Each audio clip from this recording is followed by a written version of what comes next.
Yeah, that's what, no different, always the same. No, let's do that. Yeah, Frank. Oh, you're working with Chad? Oh, where'd you go? I went to. Oh, okay. And your name's Amy, can, At $1,000 a day. Wasn't real pleased. Oh, no. R, Amy Fuller? Okay. That's okay, I've got a 13-year-old child. Yeah, I'm a right. carrier. No, my head, You're fine. But I wanted to, if you get sick, I apologize. I'll be taking my refund. Okay, guys, Yeah. the meeting of the Kuli'ou'ou-Kalani Iki neighborhood, this meeting of the Kuli'ou'ou-Kalani Iki neighborhood board is now in session. Aloha kako. Thank you everyone for being here. I'd like to start with our emergency responders who work on our behalf all the time, and thank you guys, and please go ahead. Oh, thank you. Good evening. My name is Emmett Hall. I'm the captain here at the Wailupe Fire Station, and I brought with me today firefighter Cole Castor and firefighter Daniel Conover. So before I read the statistics for the month, I just want to remind everybody that the HFD has a website. It's fire.honolulu.gov. With that said, the statistics for February 2026, we had 1 nuisance fire, 2 activated alarms with no fire, 33 medical incidents, 1 motor vehicle collision. And the safety tip for the month is smoke alarms. Smoke alarms are very important. They save lives. They should be installed in every bedroom and outside of each sleeping area, tested once a month, and replaced every 10 years. And with that said, do you folks have any questions for us? Does anyone have questions for our Honolulu Fire Department officers? Please go ahead, Kevin. My smoke alarms. Oh, microphones. Kevin Mulkern, my smoke alarms, when it gets humid, go off, and I don't know really how to turn them off, so I take them off and I put them under a pillow. But I realize you can't endorse or recommend, but is there a more better brand than the ones that go off when it rains? Well, as you stated, I cannot endorse or recommend. I'm not sure. You'd have to read whatever the manufacturer instructions are. Yeah, we don't have any. They're really good. Sorry, sir, I don't have any. But I suggest you go to fire.honolulu.gov and see if there's any information there. Are there any questions for our Honolulu Fire Department officers? Anyone online?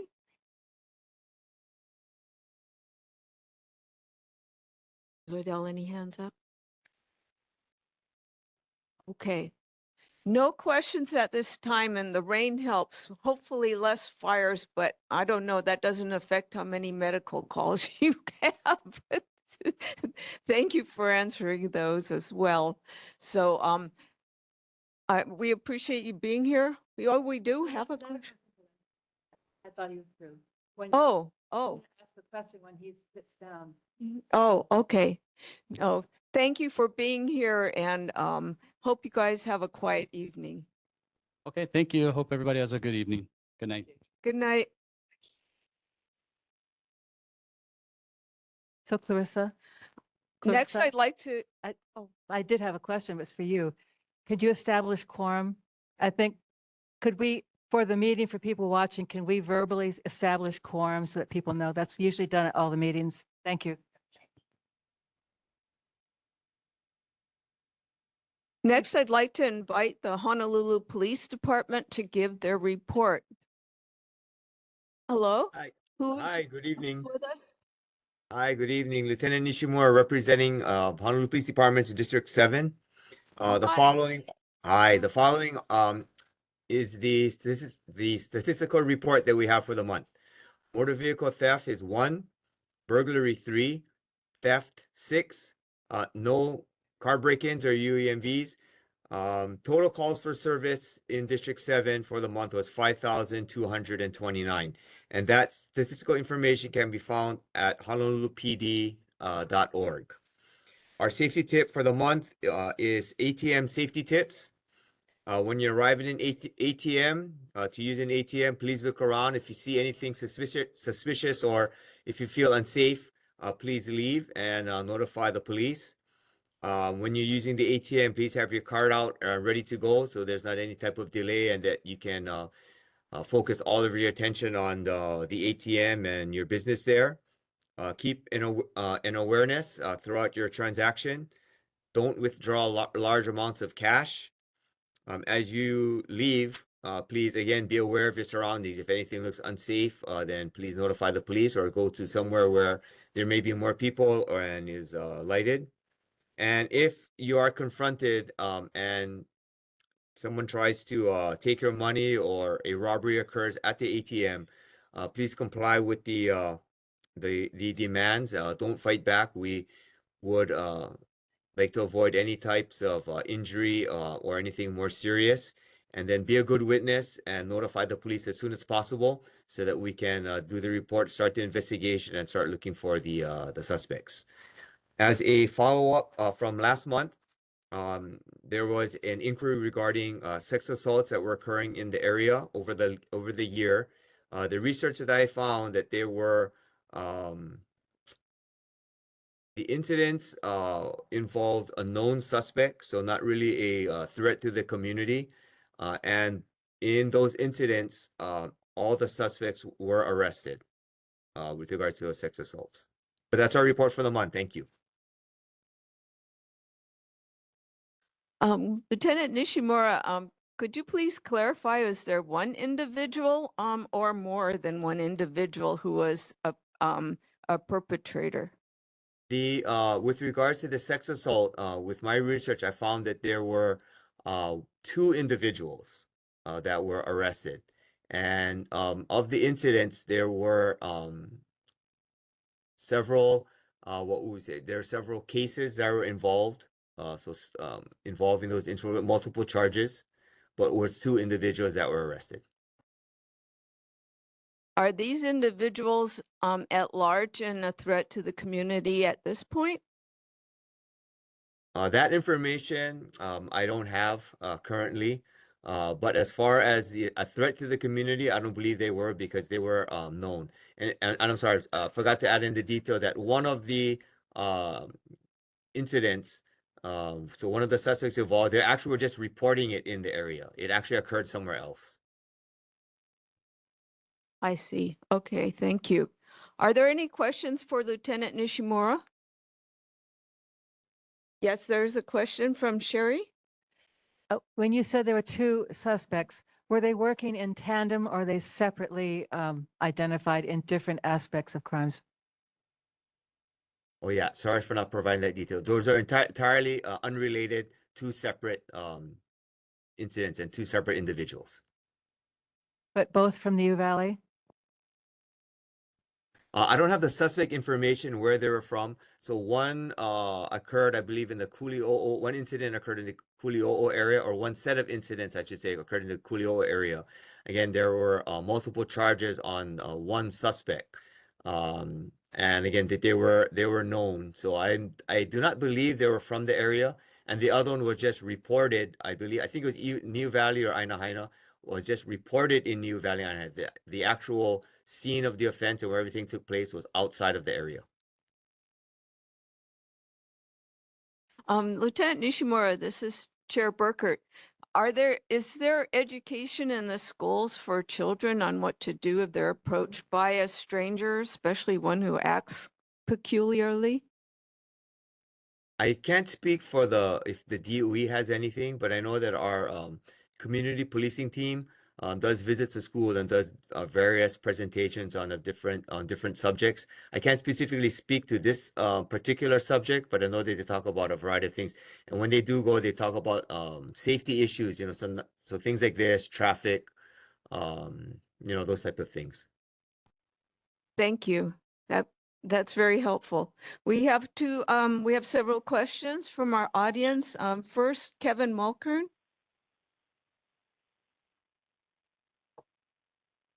Kevin Mulkern, thank you. That wasn't me. Thank you very much, Officer Nishimura, for letting us know that you're making successful arrests. This may not seem like a big deal to the board, but this is only the second time I've heard about arrests at the neighborhood board in the 20 plus years that I've been attending. And it's something that I've been pushing for many years. So I guess I've been missing meetings and the agenda has changed. Usually we hear about arrests and rapes and car break-ins and assaults, and to hear about an arrest knowing that hopefully the people will get the help they need is to me a big deal. So thank you so much. Thank you for the feedback. Question from Healani Sonoda Pale. This question is for the person in charge of the WebEx. Al Maderos is trying to get in. He can't get in. It's saying he typed it in and everything. Press on the link.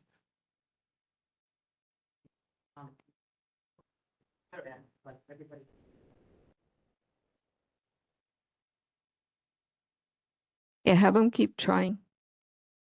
Any more questions for our police department, Lieutenant Nishimura?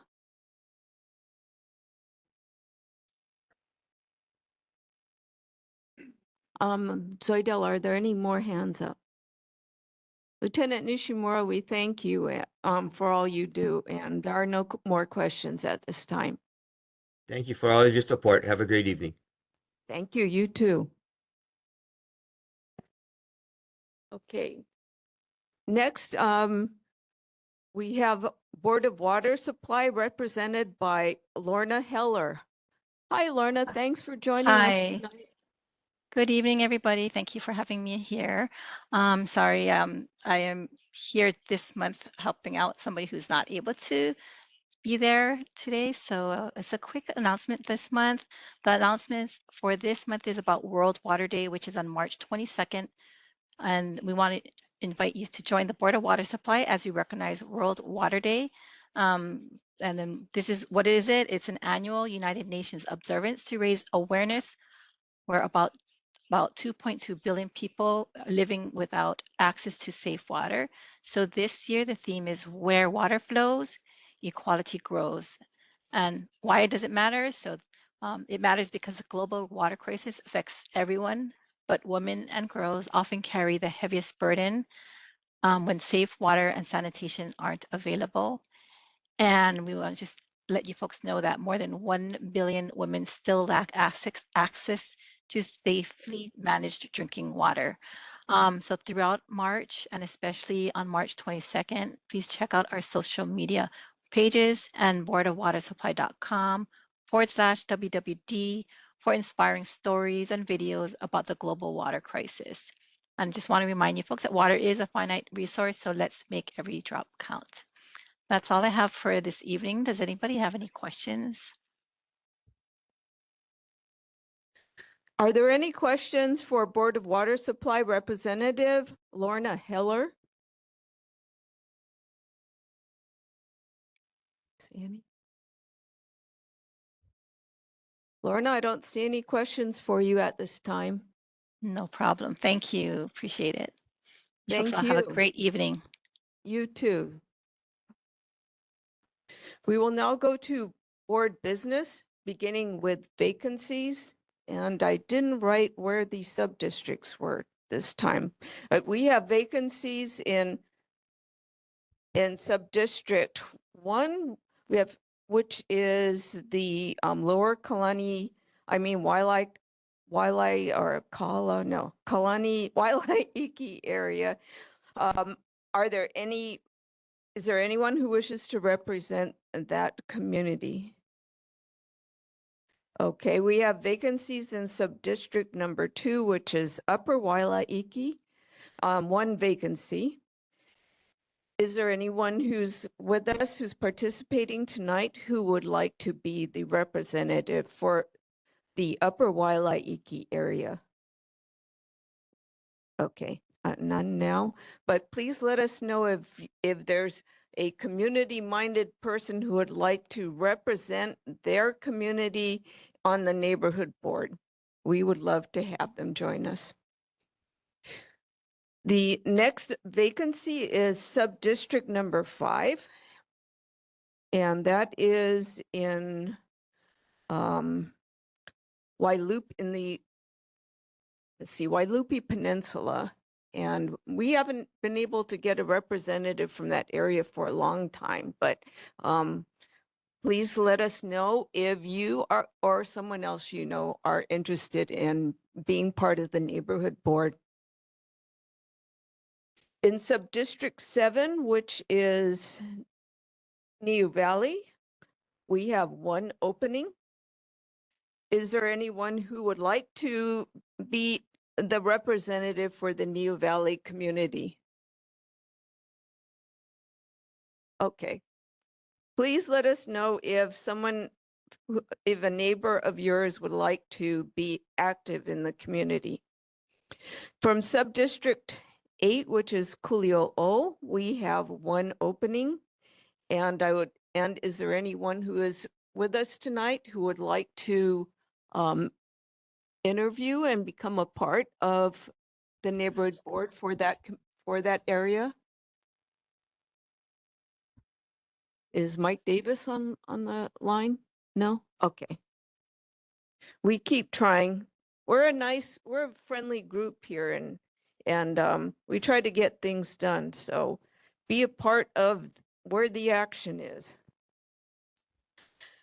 We'll now go to approval for the regular meeting minutes from February 4th.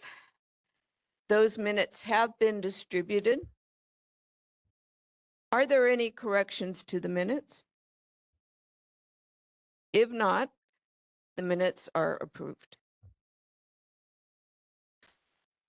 We have a 3 absences notice for board member Helani Sonoda Pale, who I'm happy to see here tonight, and she wasn't able to come for personal reasons, and we missed her and had trouble getting things done without her here. Helani, would you like to say anything to the board about your reasons for not coming? I think you only talked to me about that.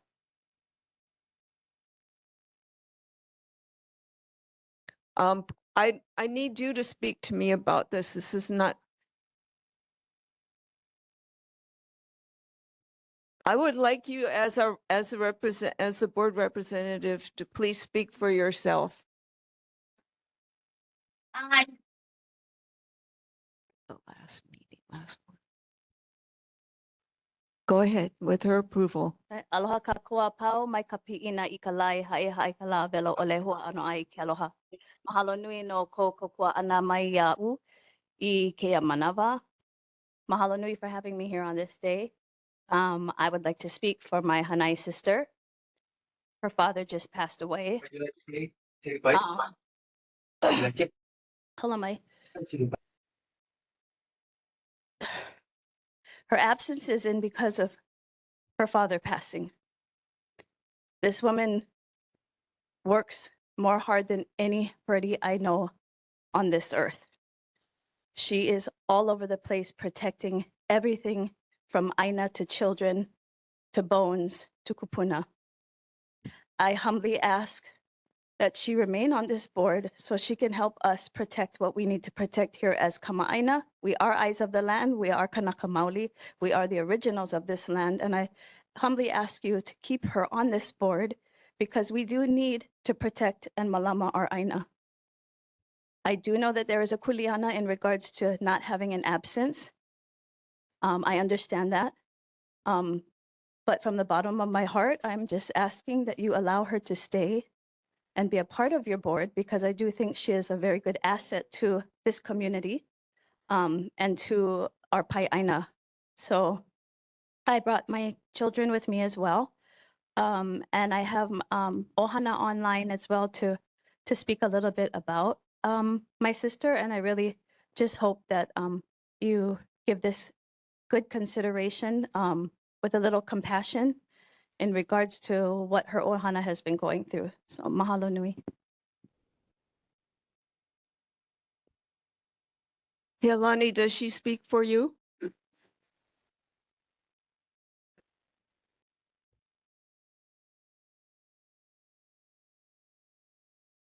Aloha mai kākou o Kahelani ko inoa. No po moho mai au a ka noho au I Kuli'ou'ou. So I live in Kuli'ou'ou right now. I moved here from Eva Beach about a year and 3 months ago. And ever since I came to Kuli'ou'ou and I met Auntie Helani, she has been an inspiration. And she does so much for the community and for the various generations, for the past, present, and the future. And I think just by removing her, you're removing a strong kanaka wahine. And I really am inspired by all of her work and how she has treated me. And I came here by myself and I felt like I didn't have a family. And she provided me with that. And despite everything that she's been going through and all of the work that she has done,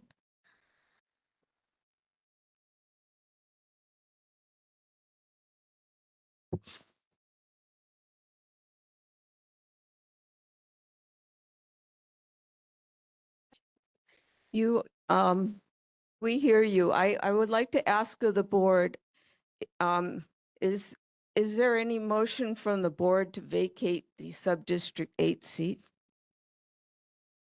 Is that a motion or a question? No, this is just an administrative question. Is there a motion from the board to vacate the sub-district 8 seat? No. Okay, hearing none. Leilani, you remain on the board and we understand and our regrets for losing your father, and we understand. Thank you. Thank you. You Mahalo. don't have to testify. Mahalo. So embarrassing. We have Per neighborhood board plan, if you reach 3 absences and for the term, a 3 absent notice is mailed out to the member. It is on the neighborhood board plan, so that's the policy on the board, on the neighborhood plan. So that is the reason why we have that on the agenda. So the board just asked if there's any motion to vacate the seat. We're not removing the person, we're vacating the seat. So if there's no motion to vacate the seat, the board member remains on the, I yeah. know my brother has his hand up and he's been wanting to say something. Come, David, come. Done.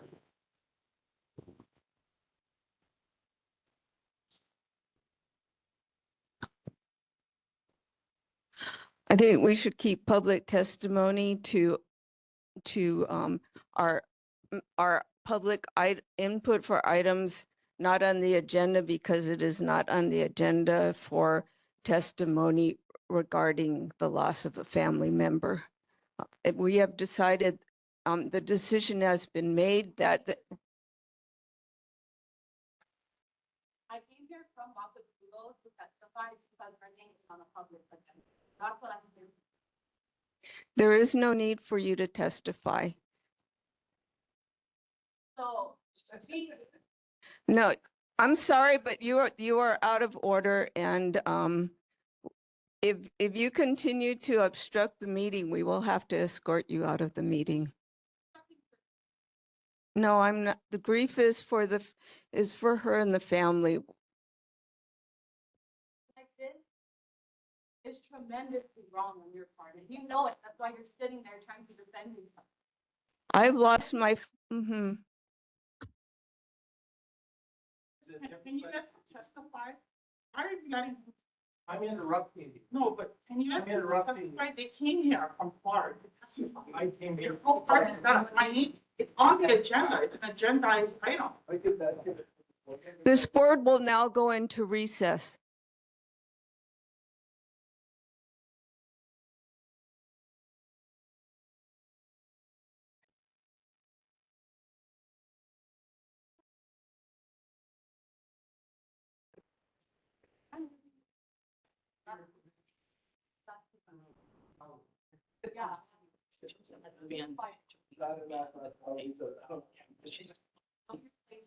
Not to sit on the thing, but you're active board member. The other thing is the fact that You're being one right now. the motion is just to, if they're going to keep making this. Giving none, you don't need testimonies. Right. What is wrong? I'd like to expect them just. It's okay, so we don't need them to testify because we know we agree to sit here and be part of the neighborhood. I'm just asking you, I'm happy for sitting. It's an agenda, is what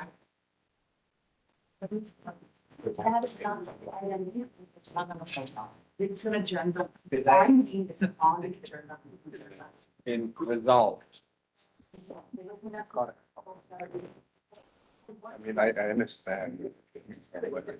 Same time, I mean, it's important. So we're not, we want. I really, why? Because that, because that. You guys want me to talk for myself. I'm not a good student. Excuse me, I I asked you down. voted not to be. Right.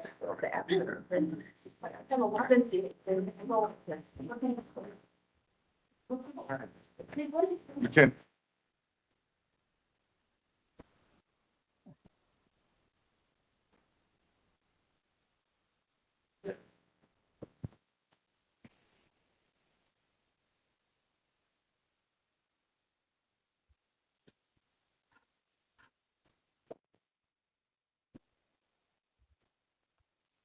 This board is now in session again.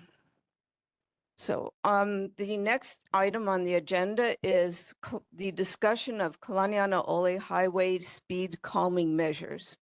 At our last meeting, February 4th, Department of Transportation Engineer Casey Abe asked this board whether they would like the Department of Transportation Highways Division to study installing speed calming measures to include curve designating chevrons to get people to slow down along the along Kalani or to install a speed table similar to the one that's near the Portlock community before you get to Hawaii Kai Shopping Center. Would this board like to have the Department of Transportation do a study to see if these measures would make sense and also where to put them? Yes, Sherry, go ahead. If they want to put up the signs, can you hear me? Yep. Okay. If they want to put up the signs, that may be something they can do. The speed humps, as I said at the last meeting, should go out to the larger community. No one's done any homework in terms of asking the community whether or not they want them outside their homes. I have asked everybody on the neighborhood board to follow next door Laukahi because there were endless comments about the speed humps on Kalani Highway near Portlock. Yeah. They're crazed about them, against them. Against? Against. And I was trying to find it, but it's in there in next door Laukahi, extensive discussion. So I don't want to have people think this is the new magic. Oh, we got a traffic signal, let's put speed humps.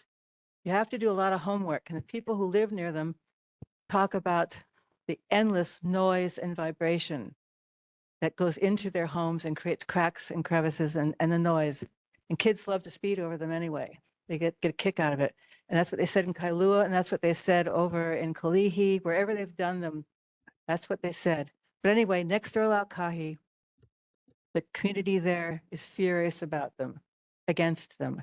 So if the state thinks they need to put up those chevron signs, they could try that, more ugly signs, but that's something within their purview.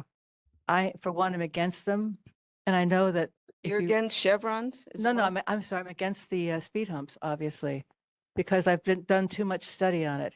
And if I need to make a presentation, I can bring how Channel 2 or Channel 4 news went out and interviewed people and got all their comments. There were neighborhoods were against them. DOT loves them. Department of Transportation loves them, but the communities don't like them.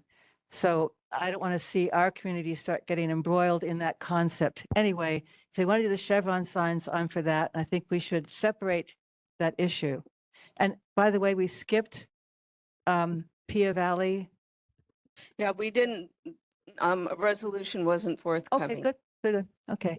So anyway, if people need to read on Nextdoor all the comments before they even consider speed humps, thank you.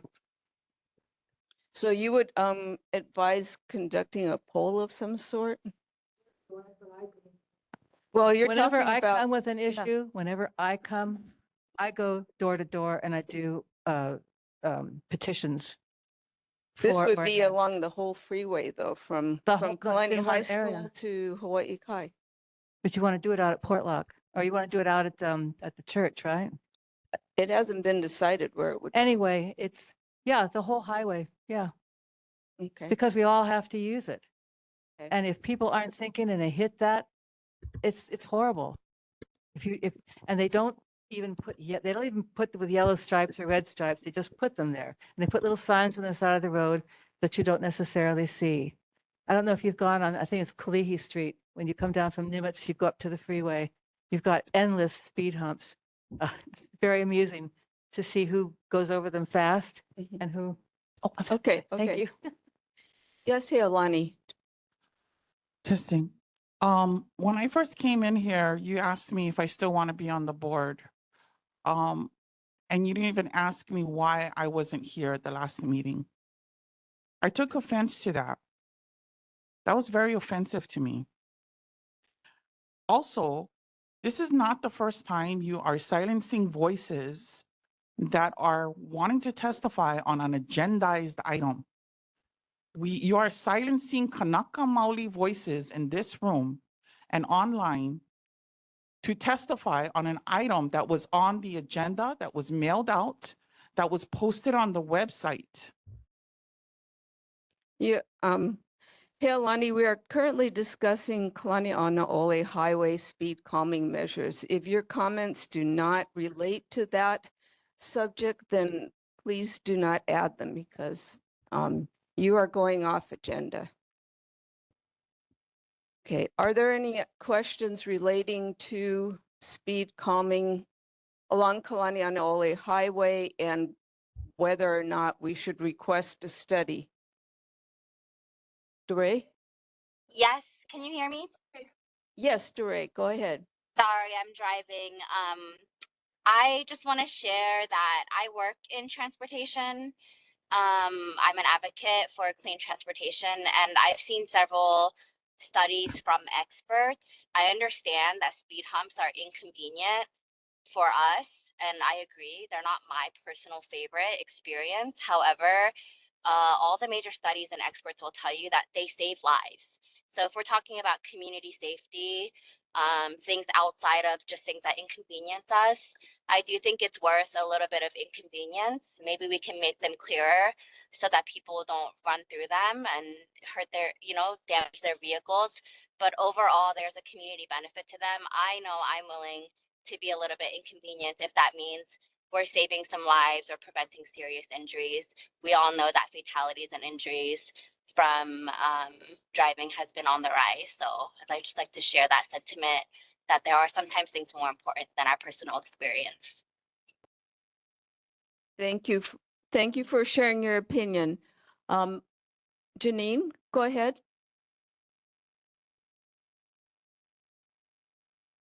Janine?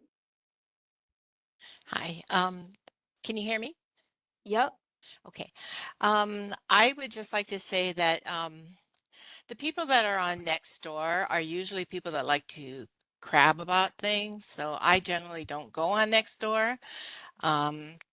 And I would also like to say that I watched a policeman get killed in front of Holy Trinity Church near where we want the traffic calming done. It was several years ago. However, there are so many accidents that happen along that highway. I really think that anything that we can do would be an improvement into the safety of our community. And I think that if people are just concerned about inconvenience, I say, what the hell? I'm sorry. Safety is more important. Thank you. Thank you, Janine. Who else has their hand up? Aloha mai kako, Alfred Kakehona Maderas Poino, no Waina Mael. I am the VP of Pu'uhono Wailupe. I agree with Janine on the fact that safety comes first for the community. But I want to go back to what was going on with my sister Helani Sonoda Pale. I'm Being sorry, silenced sir, in this but whole meeting. that's not a, Excuse me, that's ma'am, I'm not a speaking for 1 subject second, right please. now. I know We're not- everything was cleared up, but I would like to have you guys apologize to her for her coming out this way. You know what I mean? We having to come up on top of this WebEx again, and we're being silenced once again in these rooms that was built for the people. You got to understand, we're irritated and angry over the same audacity that you guys have of silencing us Kanakamole and Hawaiians every single time there's something of importance. You know, Uncle Eugene Simeona just passed away. That's her father, right? And you guys couldn't even just give her just a decent phone call saying what's going on, or let her speak her piece. To have her come into this meeting in front of everybody publicly and have to state that, have to have my sister Malia over there state that, have to have her younger Kanaka Wahine state that is just absurd. You guys should give her an apology, a public apology, at least for that, you know, because it was on the agenda. That's why I'm in this room. If it wasn't on the agenda, we wouldn't be here, you know? That's why I'm Okay, riled up. thank I you wish I was for in person, but stating there's your no fucking opinion. way you'd be silencing me in person. I'm sorry for speaking that way, but you guys gotta have some respect. I'm sorry, we have to, you are using profane language. Well, that's and life, that and you is not- shouldn't be the chair of the board if you cannot understand. I'm Can sorry. mute me, I will keep on unmuting myself because you gotta understand we're here for our reasons. You shouldn't be there. You want to be silent? I'm sorry. Okay, next person who has their hand up. Okay, if, please only put up your hand if you are helping us with the Kuli'ou'ou-Kalani safety issue. Otherwise, you are not on the agenda and need to Hello. wait till later. Yes, who's speaking? Aloha.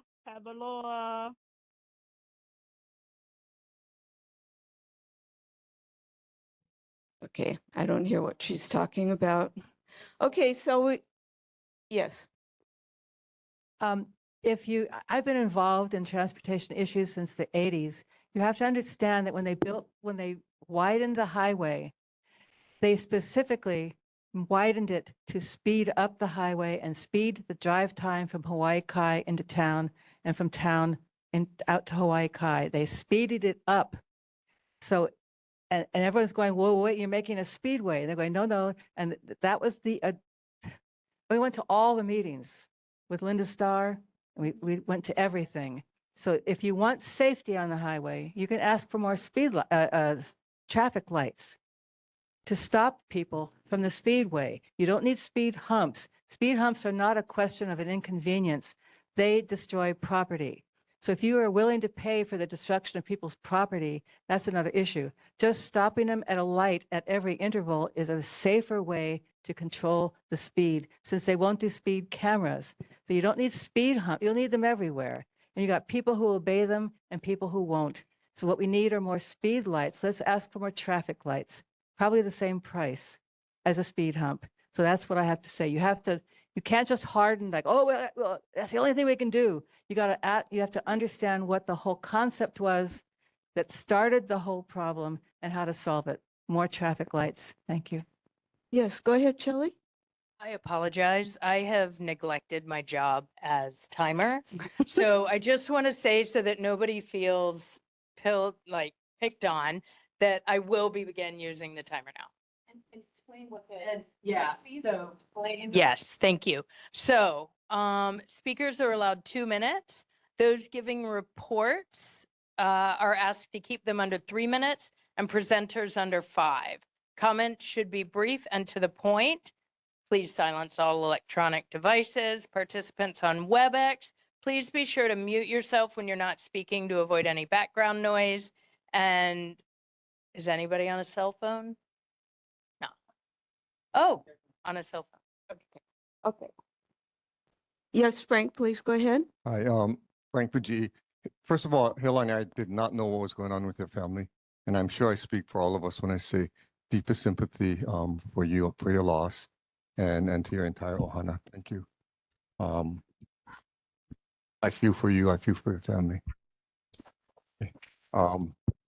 Regarding the speed bumps, hey guys, I was a cop for 34 years. Okay, I've seen the results of speeding. I've responded to some fatalities out on Kalani Highway, and most of them are attributed to speed. The speed bumps, if you're driving the speed limit, and I believe that all these speed tables, whatever you want to call them, they're clearly marked before you get there. You see the white stripes on the roadway indicating that there's this speed bump. And if you're going the speed limit, you just got to slow down just a little bit, and it does not damage the car. You know, if you think it damages the car, then file a claim with the city, or file a claim with the state. You know, but the bottom line on it is something's got to be done. Traffic lights, is that a solution? People are going to be bitching and grumbling about the red lights and all of that, and we're going to create more of a traffic problem with the traffic lights. You know, so anyway, short. Just all I want to say is I number one is I endorse the study. At least let's get a study done so we have some education as to what may or may not work. Thank you. Yes, Yolani. Is the timer for also us? For It's for everybody. okay. And then I also want to acknowledge, thank you for that. That was actually very humane of you. Yeah. Instead of putting my name on an agenda and not bothering to call. Thank you. So, Sherry, would you be willing to draft a resolution or something that can address what the main concerns are and what it is that we are asking for when it comes to what are we asking Department of Transportation to do, and what are we going to do in the meantime to make sure that community opinion is taken into account? Well, I will. And we just have to understand that State Department of Transportation had their goals, and the goal was speeding the timeline. And that was so they could build more homes in Hawaii Kai, which is what they did, tens of thousands. That was the whole goal. That's why you can't turn left at West Tyne Drive to back out into the highway, because they wanted to speed the drive time. And I fought for that left-hand turn, and they wouldn't put it in. So that Aina could turn left. Now you all have to come out, on the other side and cause a horrible jam. I will do a resolution. I'll put in the concept of a study of all the separate issues and whatever. But if people want to come to me and give their input, we'll put in what you want to put in. Okay, thank you very much. I'll next go to, we have Janine, please go ahead, Janine. Hi, I'm sorry for this the second time. Back when the highway was widened and Holy Trinity lost the ability to make that left turn out of Holy Trinity, they asked for a light. They asked for a light. They begged the Department of Transportation for a light, and they were refused. Instead, they put the light out in front of Jack in the Box, which doesn't need one because there's one right there. So the fact that we're going to ask them to put in a light, I can guarantee you they will not put another light in there. Unless there has been somebody died, I can guarantee you they won't, because it costs a lot of money. So I think that a study would be great, but we just had an accident the week before in front of Kuli'ou'ou-Kalani, and we had somebody take out the light pole right in front of Kaniwai. This is just in 2 weeks. 2 weeks. So I think something has to be done because people are speeding on that road. Okay, well, we all know that we need safety measures. The more specific we can be in our request, in reference to the kind of device that's used and also where we feel we need it, the more it will help DOT. Just something to keep in mind. Chris, hi. Hi, do you have a question or suggestion? Aloha. Yeah, I wanted to speak a little bit about this issue, and yeah, also I wanted to backtrack and just on the earlier, I wanted to, yeah, my heart goes out to Kealani and what, so that's very very traumatic. So yeah, I would hope to ask for the board's understanding with that situation. The for this issue, the one of the joggers that was hit, she wanted to be at this meeting tonight. It was she was, her life changed forever, and she wrote out testimony to share, but basically we have, it's just a ticking time bomb. We have babies and little ones going in that area all the time, and they're forced out into the roadway. So if we can save some lives, let's do what we can. And I see their innocence, these little babies, and they're being pushed in strollers, and I think with all these horrible fatalities and accidents, we need to do what we can so that we don't have any more fatalities, because it's real serious. Say, Chris, if you have some suggestions that can help us to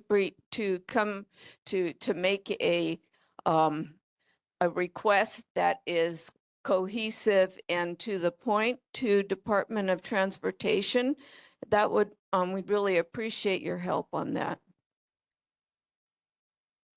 Yeah, I think if the stakeholders can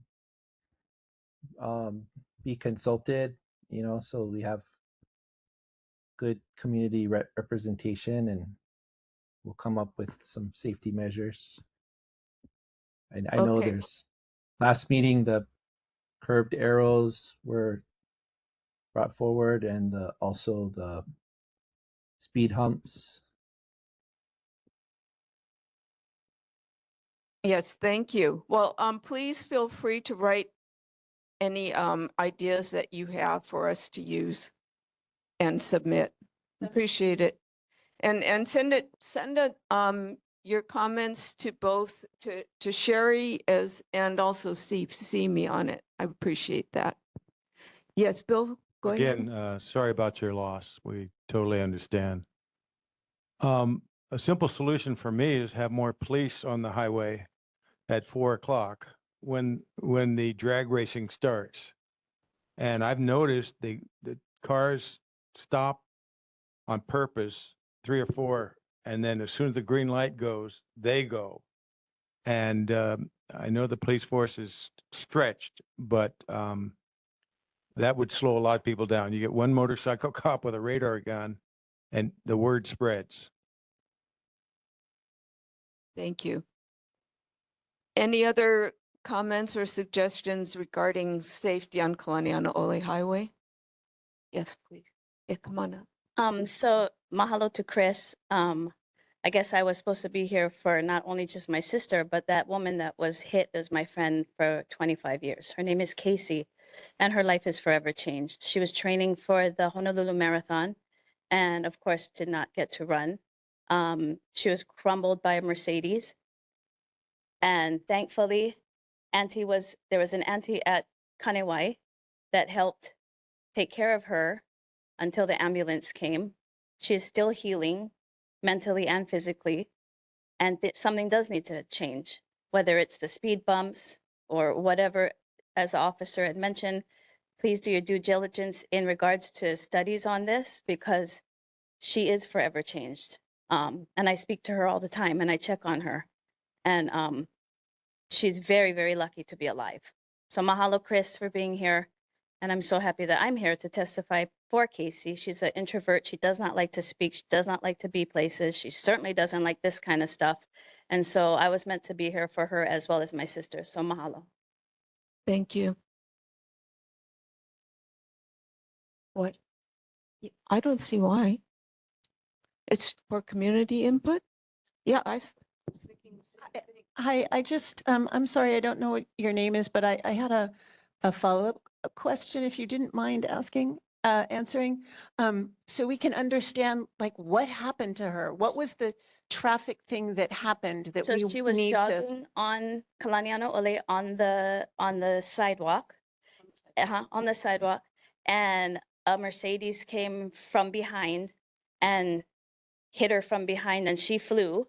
And the Mercedes, I don't know if I don't know what the police report says in regards to the Mercedes, if there was some kind of medical condition, if there was speed. It was broad daylight.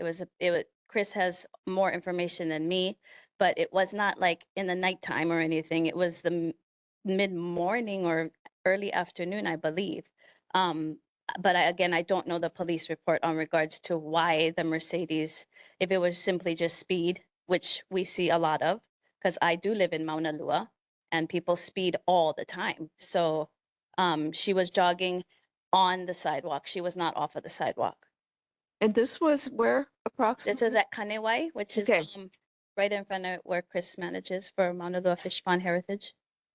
It would help us to, we're going to need to poll the community and find out if people who live along Kalaniana Ole would have any, well, what their thoughts are on putting in some speed calming measures like that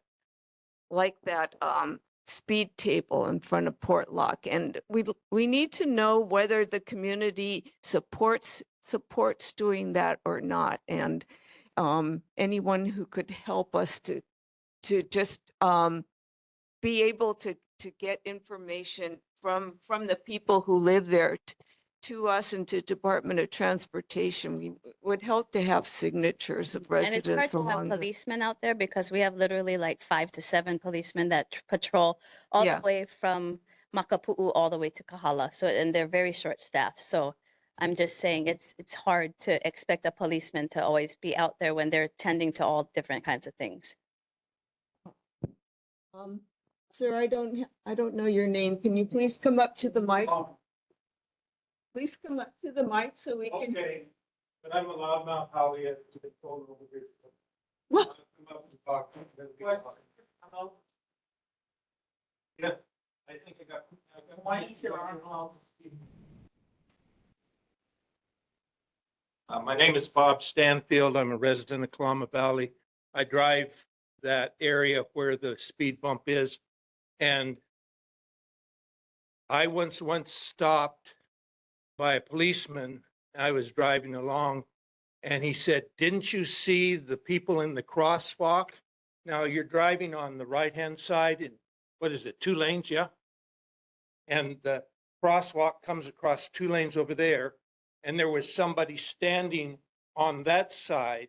And I'm focused on the cars that are beside me. I'm not looking over there. So what does the speed bump do to me now? I've got to slow down, because if I don't slow down, if I'm speeding, I'm going to go like this in my road. And it's going to upset my coffee or something. So it gets your attention and everybody is slowing down.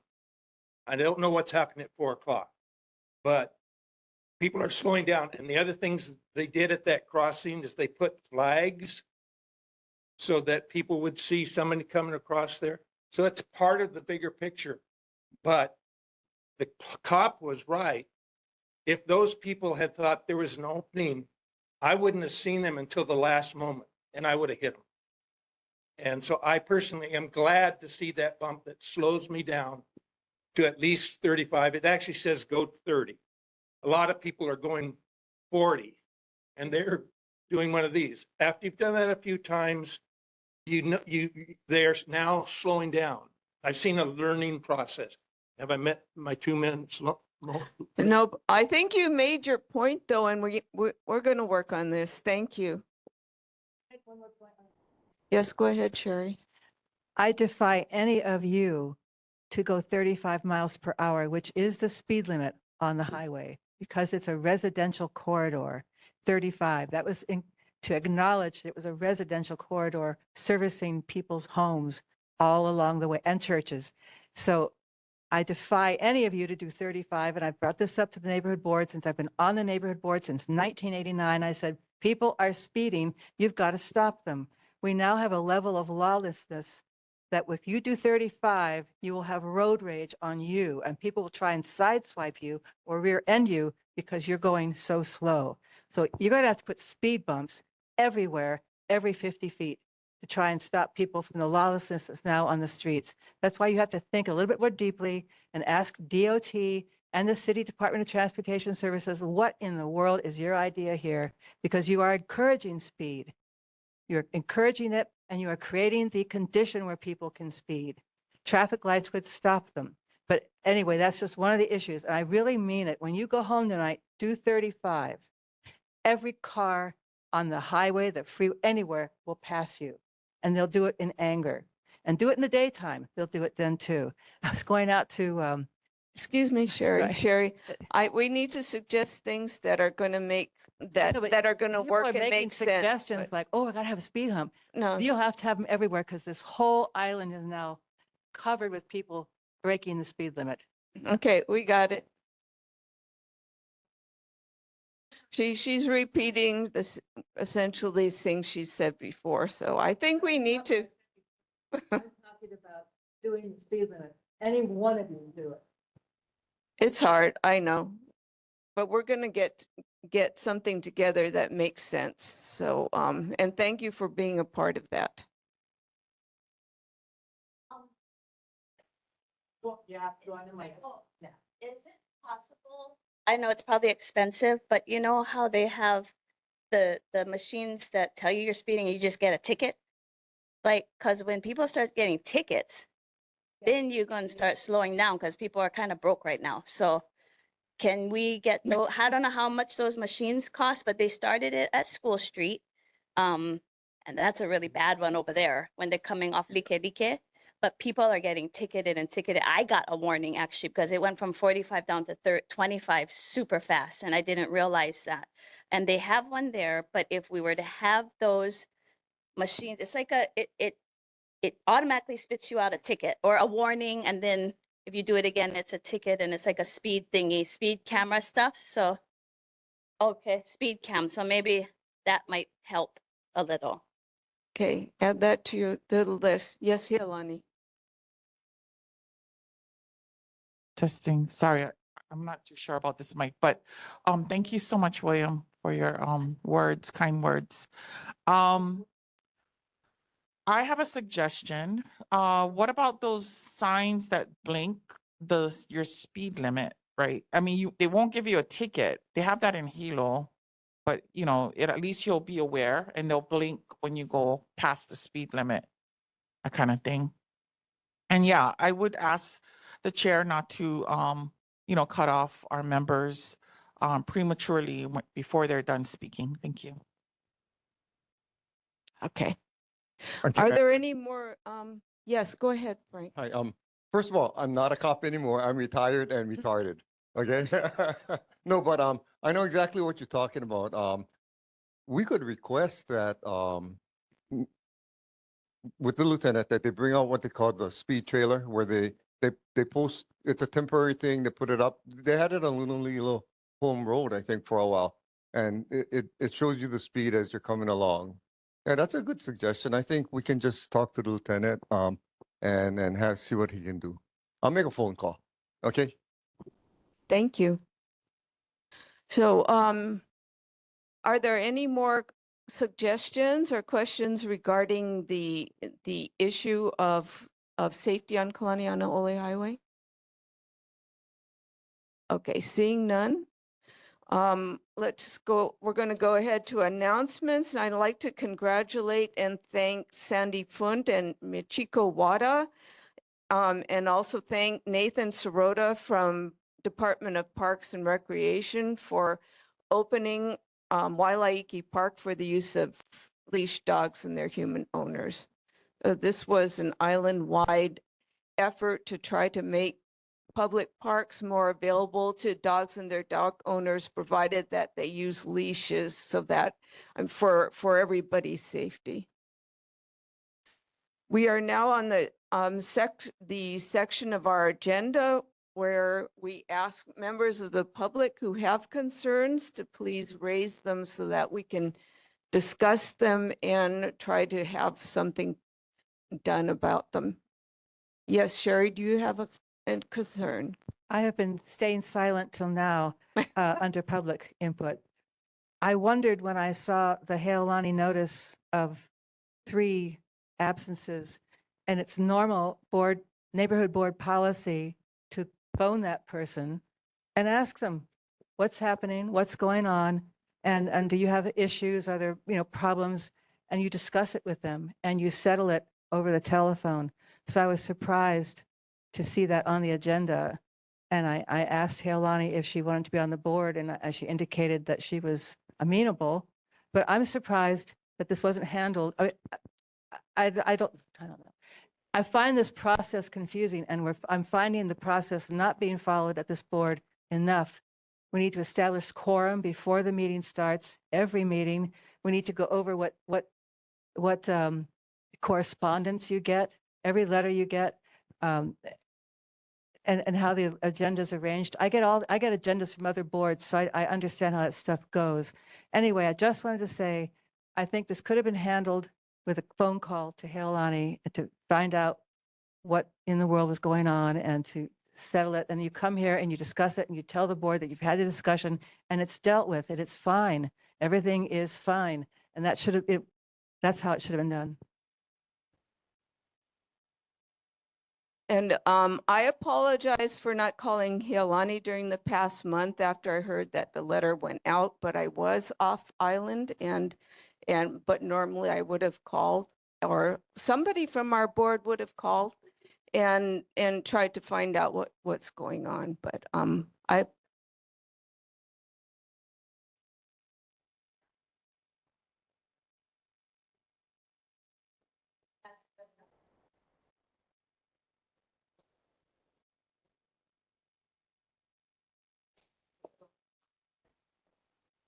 I apologize to you, Heilani, for not calling you about being your why you were not able to come.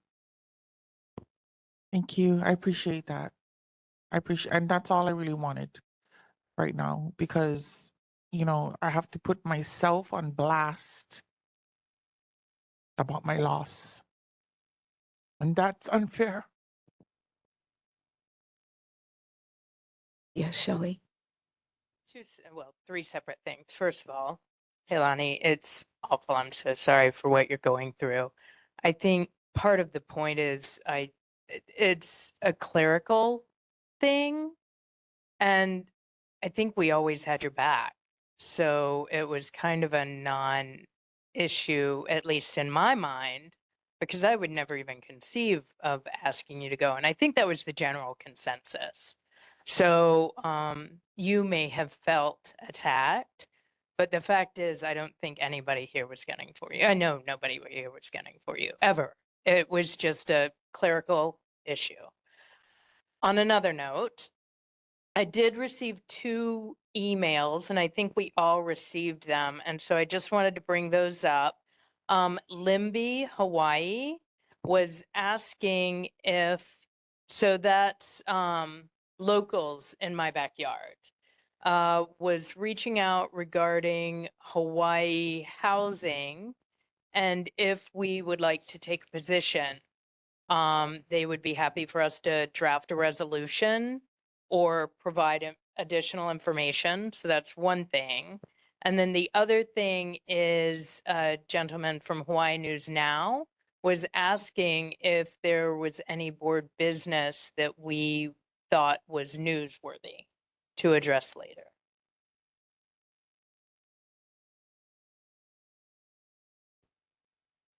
Shelley, can you follow up on Hawaii News Now? Thank you.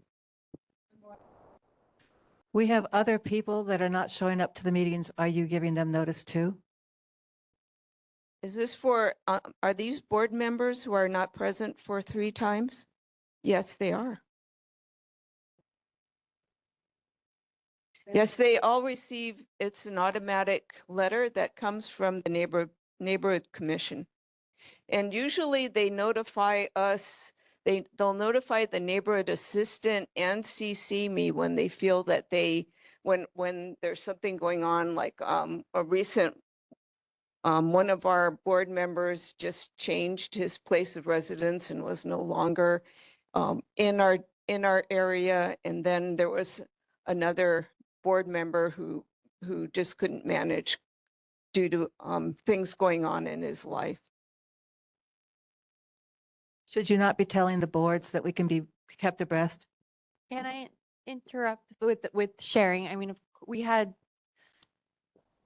been really insensitive about kind of outing information and bringing it to a whole public forum, and just had a huge oopsie, oh my God, embarrassing moment. And I don't know if it's, Bono, to use your word, to go and do the same to out the reasons of maybe why someone else had to leave or go on without them sharing that information themselves. So I just want to put that out there of a possible disconnect of what we want to have happen and how we want to act. It's not what we want to have happen. It's we want equal treatment of everybody. We want the same treatment of everybody, not special treatment. I know of 2 other times since I've been on the board that we've had this same meeting. I believe there is equal treatment. And both times we have received the same kind of information that they did reach out. They were absences that were worthy of taking note. So at least 2 people. And we voted on it and you've been here. So I think, again, it's clerical. And what people choose to share is up to them. It's an administrative matter that is automatically flagged. Each of us signs in for meetings. And so when we are absent, that is, I mean, when there's a pattern, then something is done about it, because the neighborhood board cannot function without board members. Unless we have quorum, we can't do business, make any decisions. We can't help our communities. So it is important for neighborhood board members, even though they are volunteers, to be present at as many meetings as possible. And when there is a reason for not coming, to please communicate that to the chair or whoever is in charge of the board at the time. Sometimes the chair is not going to be on island, and so another person will be designated. So as long as that person knows what the reason for the absence is, it's, you know, it's an excused absence. So we appreciate you, you know, if something does come up, that you let us know. Yes, Yolani. The only email I got was an email with the rules cited, and that's all I got. And I don't know if any of you lost your parents within the last couple weeks. But I don't know how you would react, right? And so it's not, I think there needs to be a better way to go about doing this process. The last time this happened to me, you did reach out and we had a conversation before the meeting and I was reassured that you were supportive. You never reached out. I wasn't in a state to reach out.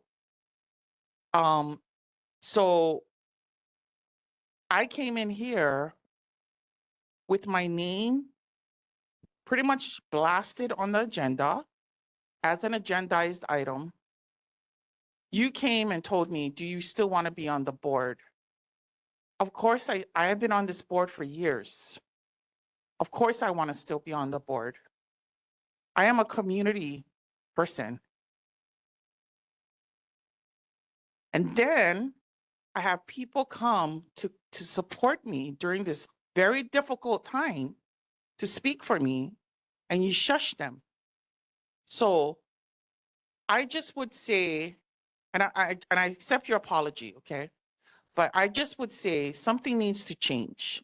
And you can't say that this is a good way of doing business. I would Because- like to ask our board members to please just let me know why they can't come. And I think that for the 3 times that you haven't been able to come, that you haven't told me, so I'm supposed to guess. Can I add something? Yeah, go ahead, Dore. I've missed a meeting and I let Clarissa know, I think, but if I didn't, I apologize. And that's, for me, I'm learning as I'm hearing this discussion as a new neighborhood board member that I need to notify. I think that I need to notify if I'm going to miss something. And if I don't, it will be flagged. I think this could be a growth opportunity for everybody to learn. I don't think it's fair to say to Clarissa that she needs to be managing and chasing everybody's attendance. I do think there's kind of like a mutual responsibility. We all choose to be on this neighborhood board. Of course, it's not going to be perfect. Like, I don't know if I'm going to always communicate that or something might come up. Absolutely. But when we can, we should be giving that reasoning and notice of why we're missing. So it's not going to be perfect. I just want to acknowledge that maybe there were some missteps. It's not a perfect process. This is all volunteer for us, and that there's opportunities for us all to improve throughout the process together. Thank you, Dore. I'd like to allow a member of our community who has a concern to come up to the I'm mic sorry, and but there's speak. other people that wanted to speak too as well. What is regarding I think he regarding which topic? This is a public Hi, input so for items I, not on the as agenda. a community member, there are protocols that you have to follow. And they were not followed. Look at me. Don't look over there. I'm right here. You look at me. Are you part of this board? Are you on this So, board? You're going out of line. I can tell her that's the whole thing and cancel the meeting right now. I've been dismissed this entire meeting. I've come here Yes. to speak, Yes. and I'm not being allowed to speak. You have to, yes, I understand. I would like for you to pay attention to me when I'm speaking to you. This man has been sitting here. I have for been at least also sitting 50 here. minutes, and he's ready to bring up a topic that has not been brought up before. Please let him speak. Then Do you want me to speak after him?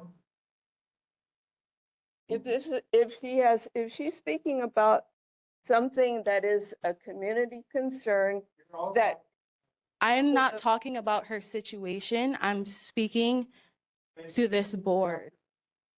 certainly. Thank you.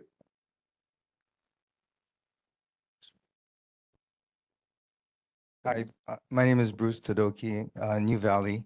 This is just a reminder to the community that the deadline for submitting comments to the FAA regarding overhead noise 24/7 from the aircraft is March 15th. So if this is a concern of yours or your families or your educators or your doctors, please let them know.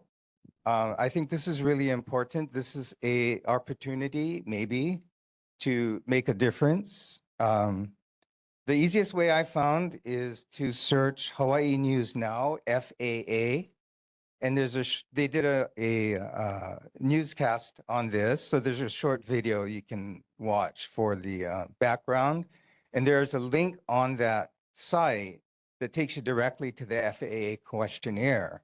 And it's really simple. There's a few bubble things you click, and then there's a comment box, and it asks you who you are. Are you a community member? Do you belong to government organization or whatever?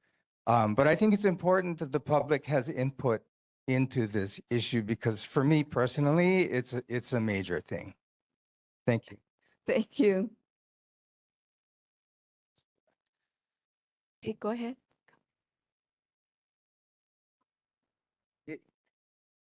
It is a question. It is a questionnaire. I know we have a presentation. Yeah. I'd like to point out that we have a presentation after the officials' reports. Oh, hold on. We're getting to you. Yes. We have a presentation from Amy Fuller regarding changes affecting airspace over our neighborhoods. And she's from Neighborhood Board 5. So I think she's going to be able to address this more. Okay, public input for community concerns? My only community concern is this board. So my question is, with this situation that just occurred publicly in front of everybody, you're on the board as a chair member. How can you gain the trust of a community when you can't even gain the trust of your board? So it starts here in these rooms. I don't need an answer. It's just a question. I don't expect a response. But that's my input to you folks is from the 30 minutes I've sat here and I've listened to the chair, which is surprising to me of your position, Clarissa. You silence not only me, but people sitting on your board. So it's very alarming to me. There are protocols and rules put in place so people like you don't run rampage as chair of the board. So that's just my input is maybe a re-election is needed. I don't know. But yeah, thank you. And it's just everyone grieves differently. And your position as chair, in my own opinion, as a community member, is you should have checked up on her. You know, we all grieve differently. And when I lost my dad, it was terrible for me. And I wouldn't even be in these rooms wasting my time if I didn't care. So she cares, not only about this community, but everybody in it, not only now, but for generations to come, before and after us. Thank you, especially you, if you look irritated. Thank you. Yes, go ahead. Kawi. Oh, sorry. Oh, thank you. I just can't sit here and have Chair Burkert be spoken to in that disrespectful way and not say something. She does have the trust of at least the vast majority of the board members who have been here for years. She herself is Kanaka. So it's not about that. She has dedicated years to the community, and she's been traveling for the last 3 weeks, and only tonight did she find out she was going to have to chair the meeting. It was supposed to be me because she thought she was going to be maybe not going to be here, but she was. And she asked me if I wanted to, and I said, no, please chair the meeting. I hope she doesn't regret that too much. So I just want you to know she has not been in her usual mode, which is very responsive, as Hailani knows, because the last time it happened, she did contact her. I agree. I agree. We respect Clarissa. I think this has gone a little bit out of hand, dramatic. I understand that things have happened, but Clarissa was on vacation. Hey, Alani, I'm so sorry for your loss. Everyone's going through something. There have been imperfect moments, and I hope we can move on with grace without being disrespectful towards one another. I have something to say. Yes, Helen. Kawi, I find it very ironic that you would talk about being disrespectful to our chair when you came here to me and yelled at me today. You raised your voice to me and spoke to me in a disrespectful manner while I am in mourning, while I am being ridiculed, like put out on blast. You need to check yourself, Kawi. Yeah, Lonnie, I would like to also for the family members who couldn't see before they came in, that when I heard of your loss, that I told you I was sorry and I tried to embrace you and you pushed me, you told me not to touch you. You didn't, I know, but I wanted to show that I cared. I wanted to show that I cared because I've lost my father too. And it's very hard and you never get over it. But I would have if I had a responsibility or responsibilities with groups at that time, I would have let them know what was going on with me so they'd understand why I couldn't participate the way I normally would. It's only fair to them. People don't know what's going on in your life, and you have to be responsible for your involvement in organizations and tell people when there's something unusual going on, because people don't have the time to guess what is going on. You have to let them know. That's a courtesy on your part. I just wanted to respectfully ask if we could get back on track. Yeah. Thank you. Okay, we will now go ahead to officials' reports. First, Congressman Ed Case's Still got representative. community members that would like to speak, ma'am. First off, I'd like to apologize for my vulgar language earlier, but I also would like to acknowledge that one female that came in, the Wahine, when I say that the board has to be cleared. We need new members on this board. All I hear is excuses that you're on a trip. Everybody got a cell phone, right?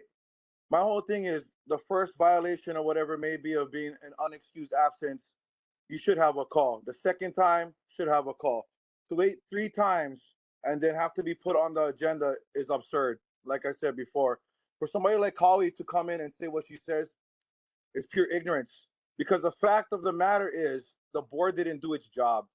And you're not doing your job as chair, and neither is Kawi as a board member. So I believe that the whole board has to be changed up. There's a few members on there that are doing great.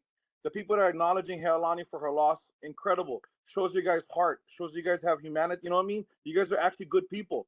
But when you guys are silencing the community itself doesn't support you guys when it comes to certain things because you don't have that trust. You lack the sympathy for something that's so basic. You know, that's the sad part of this whole situation. We can move forward to the rest of the agenda, but the fact is that you guys waited 3 times until you guys put it on the agenda. So now you have people like myself have to wait on top of here, stop our whole day to ensure that our words are being heard, that the people's voices are being heard, because that's what the neighborhood board is. It's a community-based group, right? So we, the people, are the ones who actually put you guys in these positions, not yourselves. I know it's a volunteer service, but there's better volunteers out there that could do a better service to the community than you folks. I'm sorry to say it, but you shouldn't be chair. I'm sorry to say it, Kawi, but you shouldn't be on the board. And I know that there's many people out there in the community that believe the same things, you know, because this is very, very sad. It's very sad, but this is not the first time. I've been in these rooms for about 4 years now, and it's the same thing over and over. You know, things need to be changed. Simple as that. So if you guys feel a certain way, do better. Simple. If not, step down. Put somebody else new in there that's actually going to care for the community instead of make excuses. Okay, officials' reports. Congressman Ed Case's representative. Do we have a representative for the congressman tonight? No, okay. Mayor Rich Blangiardi's representative, Dita Holyfield. Hey, Dita. Afternoon. Good evening, everyone. Thank you for the opportunity to share Mayor Blangiardi's newsletter. I want to let you know that the mayor's newsletter can be found online at honolulu.gov/mayor/newsletter. And we have a lot of great stories and all the things that the city is very proud of doing every single month. So I encourage you to go online and see the diversification and the heart from the mayor. I loved what he said in cabinet today. I'd like to share his words. He said specifically, our pledge to our community this next year is just regarding we're going to do more with less and be financially, fiscally responsible. So thank you for that.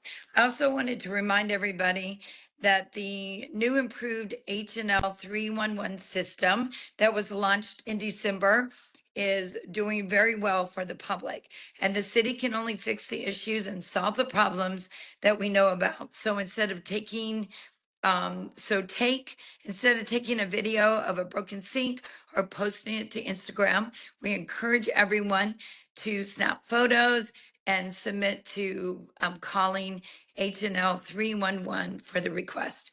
Apologies to everyone with my voice this evening. I'm challenged vocally from the weather. Now, the Frank Fosse Municipal Park construction timeline and details. Thank you to Member Johnson, who expressed concern regarding the barriers surrounding the Frank Fosse Park, which is right next to the Mission Memorial Hall, noting that there's no physical progress and we haven't seen anything for months. So she is requesting a construction timeline and detailed information about the ongoing project. So this is a response from DDC. The project has been in pre-construction while the contractor finalized permits and utility disconnected coordination.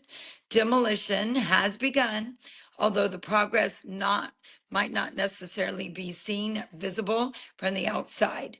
Regarding the parking impacts, the contractor's initial review indicates street level stalls could be effective at some point during the work. The plan, however, is to phase the closing of the stalls and not close everything at one time, at the same time.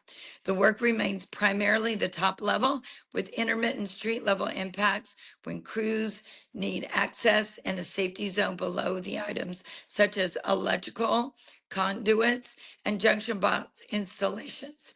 Closures will be planned and phased with advanced notifications to DFM as a contractor confirms the permits and utility timelines, finalizes the work sequencing.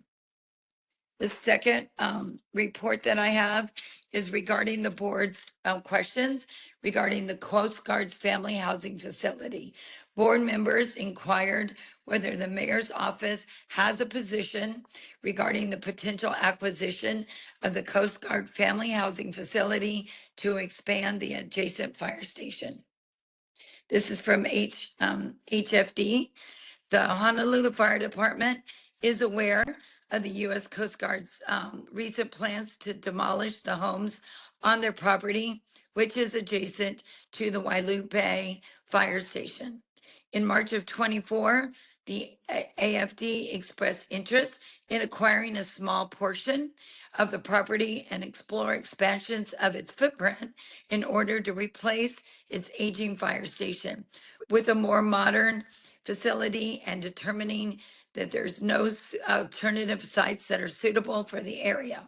Currently, the HFD has not taken a formal position, and we will continue to report back to the board and let you know as we progress in that area. Once again, I apologize how painful it must have been this evening to hear me speak. And thank you for your kindness as I'm doing my best to relay the messages. It is painful. I wish I could make you a hot toddy, Dita. I wish I could have a hot toddy, that's for sure. Any questions for Mayor Blangiardi and for Dita? Yes, go ahead, Terry. My question, I guess, is kind of generic and open-ended, but it's about the Wailupe Station property. Whatever goes in there, I don't know how they're going to protect the trees, because what they're going to do is put down the black tarp to environmentally protect the land from any environmental hazard from the oils and the gasolines that are going to drop due to construction. That will kill the trees. What they did over at the entrance to Kalani High School, when they took that base yard in front of the entrance to Kalani High School, they put the black tarp down, which lasted over a year and a half. It was only supposed to be 3 months. Lasted over a year and a half, maybe close to 2 years, while they used it as a base yard for the whole island for projects. And then they dumped all the storm drain, the heavy steel storm drain covers up against the trees. And then when it was time to put them back, they said, oh, the trees are dead, and they cut them all down. So I don't know what environmental protection you're going to do for the trees for whatever goes in there. I'm kind of bringing it up to you because I've watched it happen in action. So once that the black tarp goes down, and whatever construction debris they put up, those trees will be gone. So I'd like to know what kind of protection the city would put in place for those trees, no matter what goes in there, because they're going to be cut down, and you just might as well say goodbye to them. I appreciate your concern, Terry. I've taken copious notes as you've been speaking. I will go back. Obviously, I'm the Director of Enterprise Services. It's not my area of expertise, but I look forward to answering your questions and talking to the people that could answer your questions. And I'm very familiar. I have a lot of trees on all the property, the Honolulu Zoo, all the 6 golf courses, and of course the Blaisdell campus, the Waikiki Shell. So I understand your concerns, and I join you in trying to find out what I can, and I'll report back next month. Thank you. Yes, ma'am. Janine? Hi, Dita. Thank you so much for your answer on the Frank Fossey Center. I know it's not our area, but it was just disturbing to me that it's been sitting for months without any work. But once you said that they're waiting for permits, I know exactly why they haven't done anything. I waited for 2 years for my permit to do anything on my house. So, and I just would like to say that when they are finished with that project, could you please put in a word to have them landscape the police memorial? There is nothing growing. All there is weeds in front of the police memorial. And I think it's just a shame. We need to have something that looks a little nicer for our police officers who passed away on the job. Thank you. Thank you, Janine. I think that, and I could be wrong, so I'm going to go on the record. I could be wrong, but we have to go to campus a lot, and I too have noticed your concern, and I believe actually that piece is actually state and not city. So let me find out for you. First of all, if it is us, and if it is the state, I will also reach out on your behalf and our behalf for the board and see where that stands. And thank you very much for your opinion. I join you in that as well. Thank you. Yes, ma'am. Millie, did you want to ask Dita something? Yeah, aloha. My name is Melly. And I have 2 things. One, I do want to have a question for Dita. Thank you for your update. I'm curious because the land that's used for the fire station was purchased, it's my understanding, from the Coast Guard, which is next door. And I am part of the board at Wailupe, Kuli'ou'ou-Wailupe, and we know that there's burial iwi kupuna that are in that area. Yes. And so I'm curious, one, if there'll be cultural monitors as part of that project, and 2, whether or not we do know that there's lead contamination in the soil at the Coast Guard facility now, and how that will be mitigated through the construction project, and how that will, and in addition to protecting the trees, how they will be mitigating the known lead contamination in the soil at that property, as it is, there's a lot of runoff right into the ocean right there. In addition to anytime there's construction, you're disturbing soil that we know has contamination in it. It's actually, we're in the process of, they are in the process of starting the cleanup of the additional part of that property. And then so that's my question on that piece. And before you answer, I just want to also say one more thing. I need to speak on the Heilani, and I'll be brief on this. And I think what I'm hearing from this is that there's a courtesy that we should, as a board member to board, I think the issue that I'm seeing is that it was put on, the Heilani was put on the agenda without an outreach. And I understand that that can be hard when there's multiple people, but I think it's a matter of knowing and trusting one another. We cannot have good community meetings. We cannot have good community dialogue when we don't give each other the benefit of the doubt to reach out human to human being.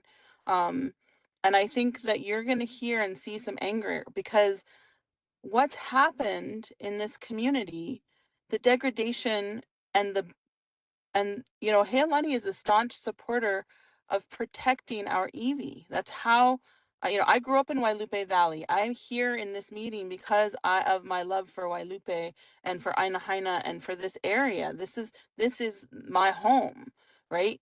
And we care about this. It's not, colonization didn't happen just 100 years ago. It's still happening today. There's still going to be, when they redo this, time. Okay. Again, that's fine. That's again, there's a way to acknowledge us and hear us, and there's a way to shut us up. And you're shutting us up. And that's why you're finding anger on the other side of this. Just so you're aware. You can validate without shutting us up. Thank you. Are there any other questions for Mayor Rick? May I answer Melee's? May I answer Melee's? Go ahead. Okay, mahalo. Melee, I just want to let you know that I too have had a lot of experience with my large scale properties that I oversee. The Department of Enterprise Services and Shifty is always called when we do find any kind of EV. I've wrote copious notes, just like with the other two questions that have been asked. And I will express your concerns about the lead. And of course, with the construction of the possible transfer of land ownership with the Coast Guard and the city. So thank you. And I will report back next time to try to answer your questions with more of an expert. And we have a request, and that is through Shifty, that if there are EV found, that Puhonua o Wailupe, as the ancestral decennial descendants of this area, be notified. So if you could actually add that in as a request from us. I as a will, board. Melanie. Thank you. Well noted. We have another question for you, Dita. I think the trees could be a real issue at the Coast Guard. About 2 months ago, a huge branch came crashing down and destroyed part of the wall in front of the Coast Guard facility. So, and it wasn't that much wind that caused that. So those trees may have to be inspected because this thing was a huge branch that came down. May I just remind everyone to please say your name again, even though you may have spoken before, because it may be hard to keep track, especially for our guests. Okay, are there any other questions for Dita? Thank you for looking into these things, into the use, the transformation or renovation of the Wailupe property, and to make sure that everything is done properly. Appreciate it, Dita. Thank you, Chair. I appreciate you. Okay, I'd like to, Dita, I'm going to go ahead and move on because we have two presentations here and I want to make sure that everybody has time.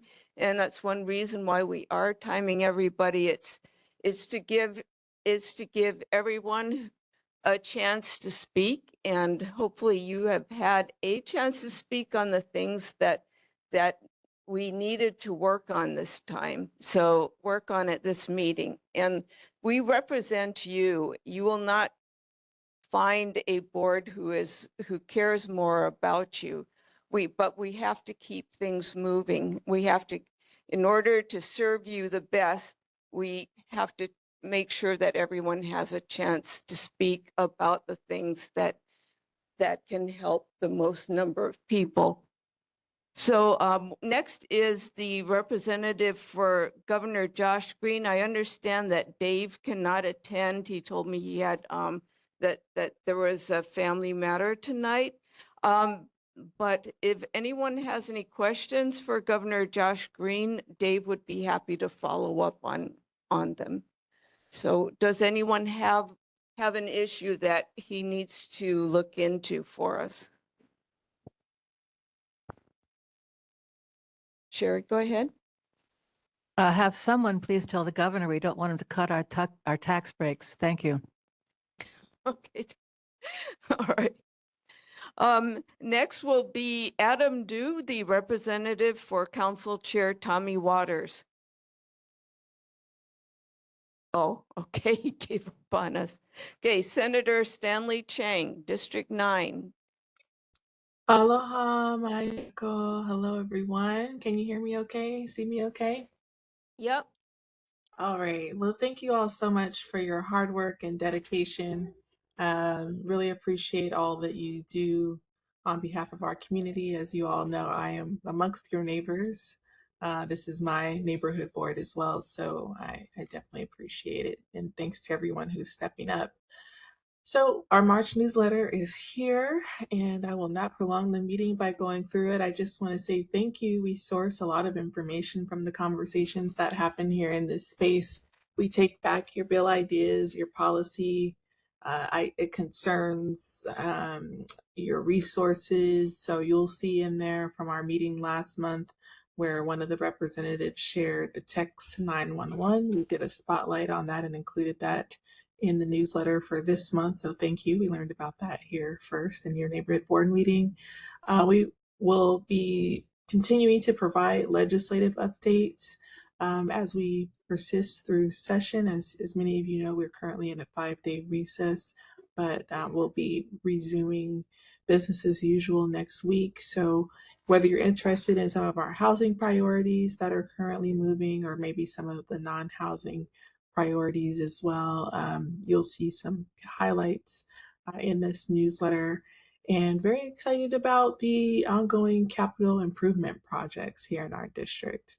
Senator Chang is working hard, fighting for these resources. He was just at a school this morning celebrating the opening of a playground for children. We had a number of constituents from right here in our neighborhoods today uplifting their concerns about increasing resources for persons with various disabilities, and who've also benefited from some of these CIP funds. So we're grateful for those resources being delivered to the community, and happy to be a resource to those of you who have legislative questions or concerns. Any questions that I can take for you this evening? Otherwise, senatorchang.com is how you'll find us, and we're happy to take your calls and emails anytime.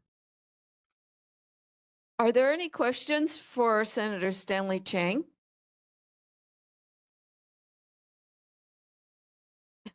Janine? Hi, do you have your hand up? Yes, Okay, hi. please go Thank you, ahead. Chair. I just wanted to say that I'm opposed to Senate Bill 2423, which is bad for us out, especially out here in our communities. I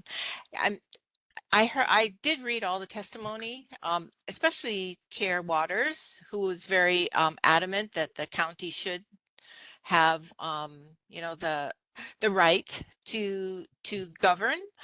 you know, what's built in our communities. And if we just don't do that just so we can put houses upon houses upon houses, that is not good for our older communities, because I've been trying to get a bill heard regarding getting you know, disaster places made, because we don't have anywhere. If we have a hurricane, there's nowhere for us to go, because none of our buildings are hurricane proof.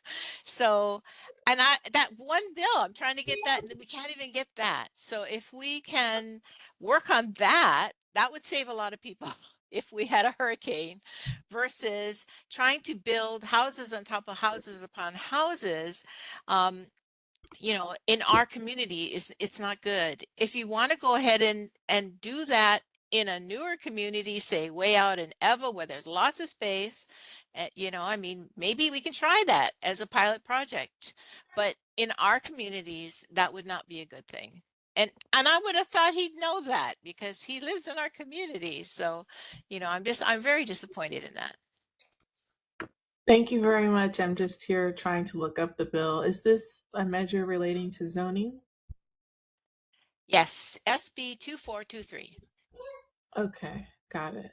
Well, thank you so much for elevating that. I've made some notes here. If you have additional testimony, Senator Chang reads every single piece of testimony.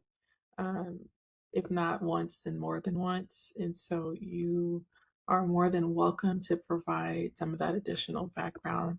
I can see here the last action that was taken on that bill was February 27th. So last week it passed out of the JDC committee, which means that it will likely be crossing over to the House.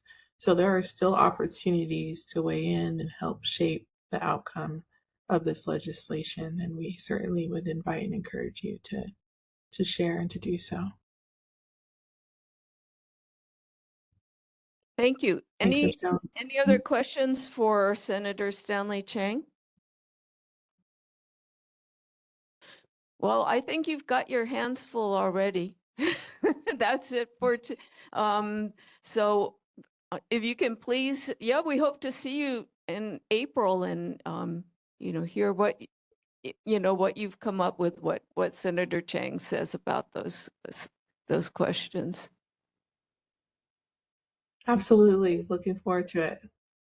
All right. And you'll Thank see you. me in May, and then that's it. So we're one more week. We have one extra week in session this session. We're going to be finishing up on May 8th instead of that first week of May. So we also encourage and welcome you to come on down or give us a call. We're happy to be of service.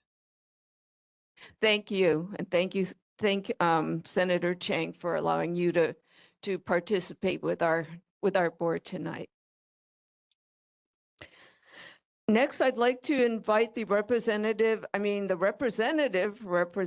Mark Hashem, to come online. Hello.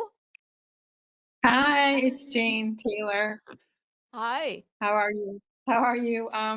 Good evening to the chair and the board members. Jane Taylor from Representative Mark Hashem's office, District 19. Rep is at another meeting this evening right across the street at the Aina school. So he asked me to come in and kind of give you an update on what is going on. As Senator Chang's office said, we're very busy moving all of our bills from the House to the Senate.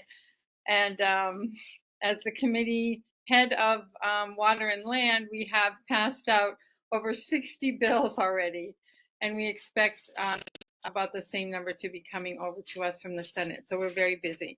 A couple of things in terms of your neighborhood. Rep sent out a postcard recently, and I think Cowie may have a few in front of her if you didn't receive it. It's about how to treat or check if you have little fire ants at your house or around your yard. There's a number that you can call, and they will send you a kit to survey your property, and it has all the instructions on it. And then if in fact they do find anything, they will let you know. and you can get it treated. There's been $1.5 million set aside by the state to address this issue, and they have been reported in Hawaii Kai. So here, the important thing would to be, don't wait. Number one, to get the treatment started as soon as possible, and before the money runs out, because this is a problem that's growing. So it's a pretty good program. There's no need to have to sign up with an exterminator. I know that there's been some media about that, but it is not something that you have to do. Although you may be asked to do it, it is not a requirement. So if you have any questions on that, I'm happy to try and answer those tonight. The other thing I wanted to mention was that we have been in touch with Department of Transportation regarding the upcoming Kalani Aniole lighting. It's going to be the traffic signal modernization phase 2. Supposed to be starting in the spring of 2026, although the permitting hasn't been given yet and there's no set schedule. But we have received some communication from them about it, and we will be sending out newsletters and postcards as soon as we confirm the date. Also, we had been in touch with Haima regarding a rockfall incident that happened on December 19th in Niu Valley, and we have been able to get some positive information to the homeowners about that. We sent out a bunch of letters to the people on Hale'aloha Street just on Friday. Lots of calls from other constituents too regarding road repairs, which we've been in contact with, mostly the city and county, but they're very helpful, and we are here to help with any issues that you have in any way that we can. Any questions, concerns, anything I can speak to about a little bit more? Yes, please go ahead. Yeah, hi, William Kilcoyne. It's been proved that there are fire ants in Wailupi Stream, and the little buggers will come down the stream with any kind of water in the stream. So I know they're doing surveys and inspections, but it's been confirmed that there are little guys in the stream. Oh, good to know. Thank you. Sherry, go ahead. Sheridan Spangler. I wanted to thank, I'm asking you to thank Mark Hashem so much for the notice about the fire ants, and it's important. And I wanted to ask, could you repeat again what you know about the traffic signal modernization plan, when it's going to start, and where they're going to base yard? Yes, as I said, the permitting is ongoing. They haven't received their permits yet, so there is no set schedule. But according to the letter we received on February 20th from Ed Sniffen, they are expecting a spring 26 start.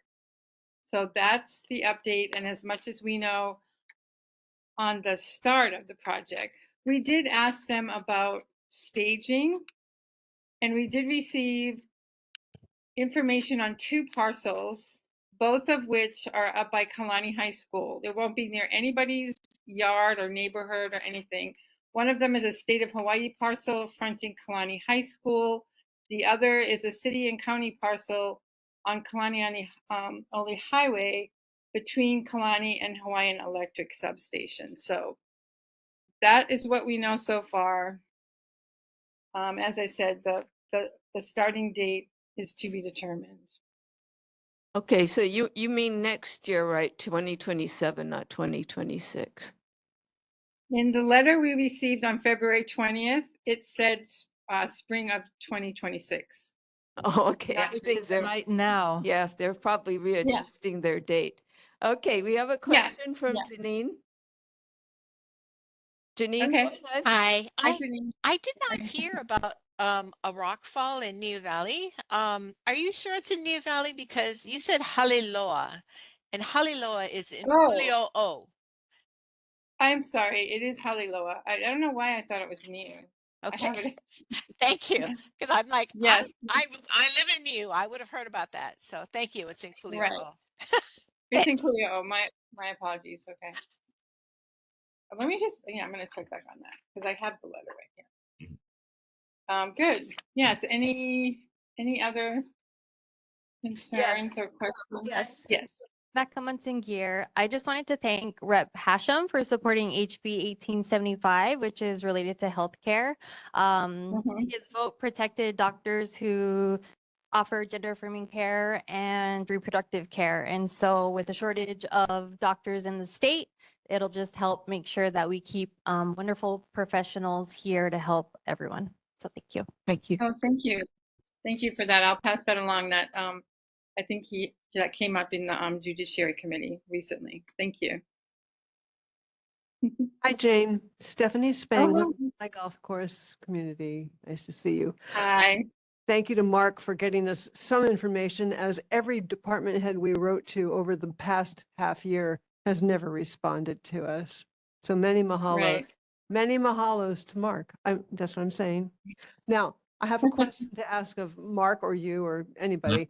Our community sent 15, 18, 20 letters regarding the noise exception to work at night, which is going to be practically 24 hours a day, 7 days a week. Now, we were asking them to go back to the drawing board and rescind some of those hours on the weekend. Do we have any information on the noise abatement measures or their exception to be able to work at night all those hours?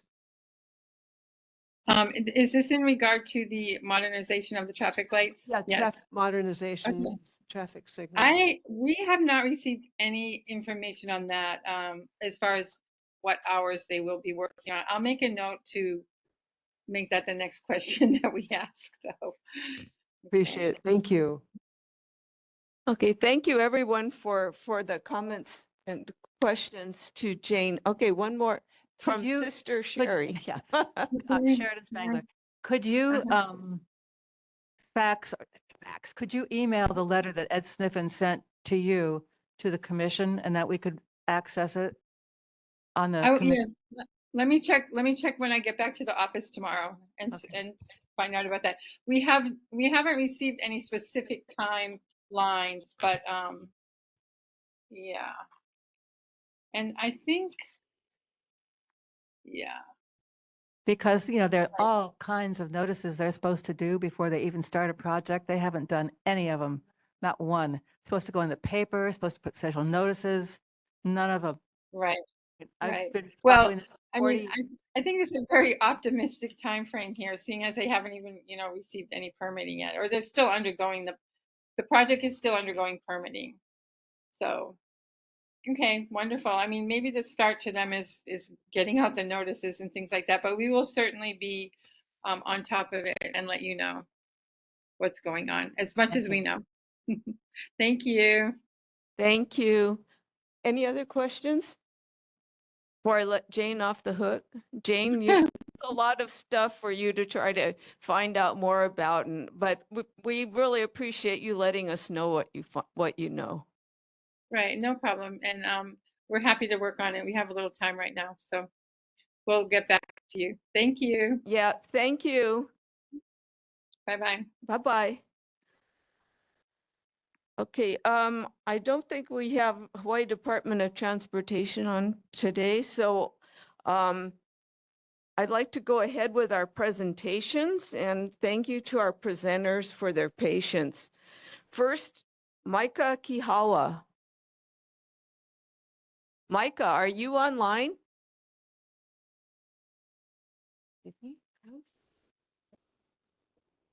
He's not coming? He's not online. Okay. Bill Braden, do we have a representative for Office of Hawaiian Affairs? Okay. Well, I'd like to welcome Amy Fuller and is that Chad Wasden? Hey, come on up. Thank you for joining us, and we're sorry we're running late, but we are looking forward to hearing about what's going on with the FAA and hopefully they're not planning on sending helicopters down low over our neighborhoods again. Yeah, Chad is from neighborhood board number 5, Diamond Head.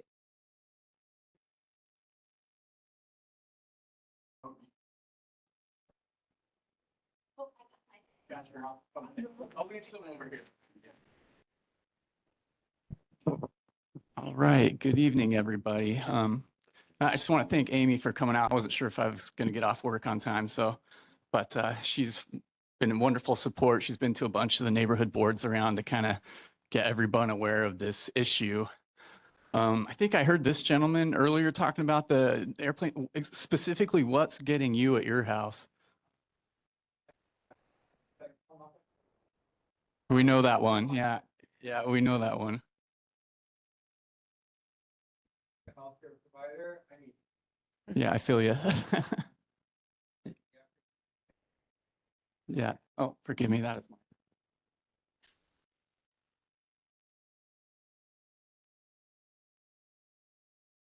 Okay. Yeah, so I'm real excited to tell you all about this opportunity. The FAA is reaching out to us to comment on how does air traffic noise affect our communities. They're taking on a big project. They're going to modernize the airspace over the entire country. They're starting with Hawaii for some reason. So I don't know if we're the sacrificial lamb or if we just don't have to wait as long as the other ones. So maybe this is a great thing. But they're taking comments from all stakeholders. So that's community members, the commercial aviation industry, tour helicopters, tour airplanes, the military. They're all going to weigh in, and hopefully they're going to come up with something that works for everybody. But I know all the commercial people and the military are going to get their voices heard. I just want to make sure us on the ground who has to deal with these noisy planes that we get heard.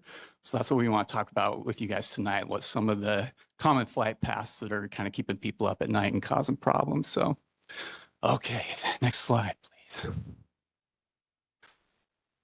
Yeah, so if this is just a random Tuesday over Oahu here, you can see there's a lot of planes in the air.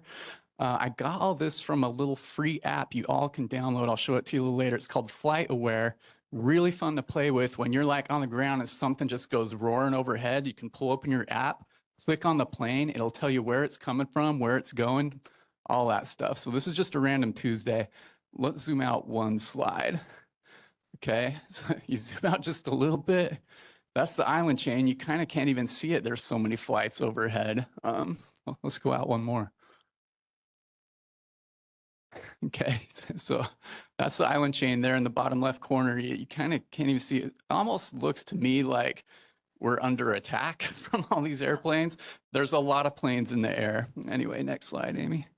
We're going to talk about some of these highways that are the planes are following over our neighborhoods. Okay, and one of the main one is called the Maggie 3 and the Simon 1. That's the main arrival coming from the mainland into H&L, and you can see it right along there. So let's go to the next slide. This is a little app I was telling you about, the free app FlightAware. That's the one on the right. I like that one because it tells you all the routes they're taking. The flight radar on the left is pretty helpful too, not quite as in detail, but download either of these. They're free. They're awesome. You can find out what flights are going over your house. Let's see. Let's go to the next slide. So I've penciled out two of the biggest flight paths here. You see in blue. That's the inbound one. You can see I just put like Diamond Head just as a rough reference point. This is town. This is Aina. These are our neighborhoods down there. You can see we're right at that crosshair of the inbound blue, and we're right there at the crosshair of the outbound red. Okay, those are all the outbound flights from H&L. Sometimes we will see them head just straight south of the island and stay south, and we don't hear them. But a lot of times I think they just sort of like, screw it, let's get to the mainland. They kind of fly right over Diamond Head, right over our neighborhoods. When they don't really need to be doing that. They can just stay offshore a few more minutes and leave everybody alone. So here's I think this is probably the flight path you were talking about. This one's called the Freeway. And it basically follows the H1. It follows the Kalani Highway. Like, this is all the smaller propeller planes. These are the inter island cargo planes, the Kamaka airplane. They're pretty much tracing the H1. So if you live on a neighborhood flanking the H1, you're hearing all these guys go back and forth throughout the night. So, and you can just kind of see if we put the main inbound commercial flights and the outbound and then the freeway route, it's like they're all crossing right over our neighborhoods and creating a whole bunch of noise. And I think there's one other group we want to talk about next. You want to go to the next slide, Amy?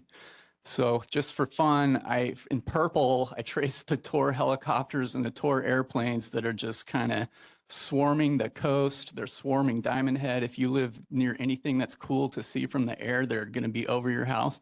So we want to keep these guys in check as well. So. On that flyer, all the problematic flight paths are on the front page. So if you want to see the flight paths that are causing problems, look at that front page. On the back page of the flyer, I've put what we proposed at some of the other neighborhood boards of how to address this. We're proposing the big inbound one just stay 5 miles to the east of Oahu, and the outbound ones stay 5 miles to the south of Oahu. You're not going to hear them at that distance. They're not going to be bothering anybody.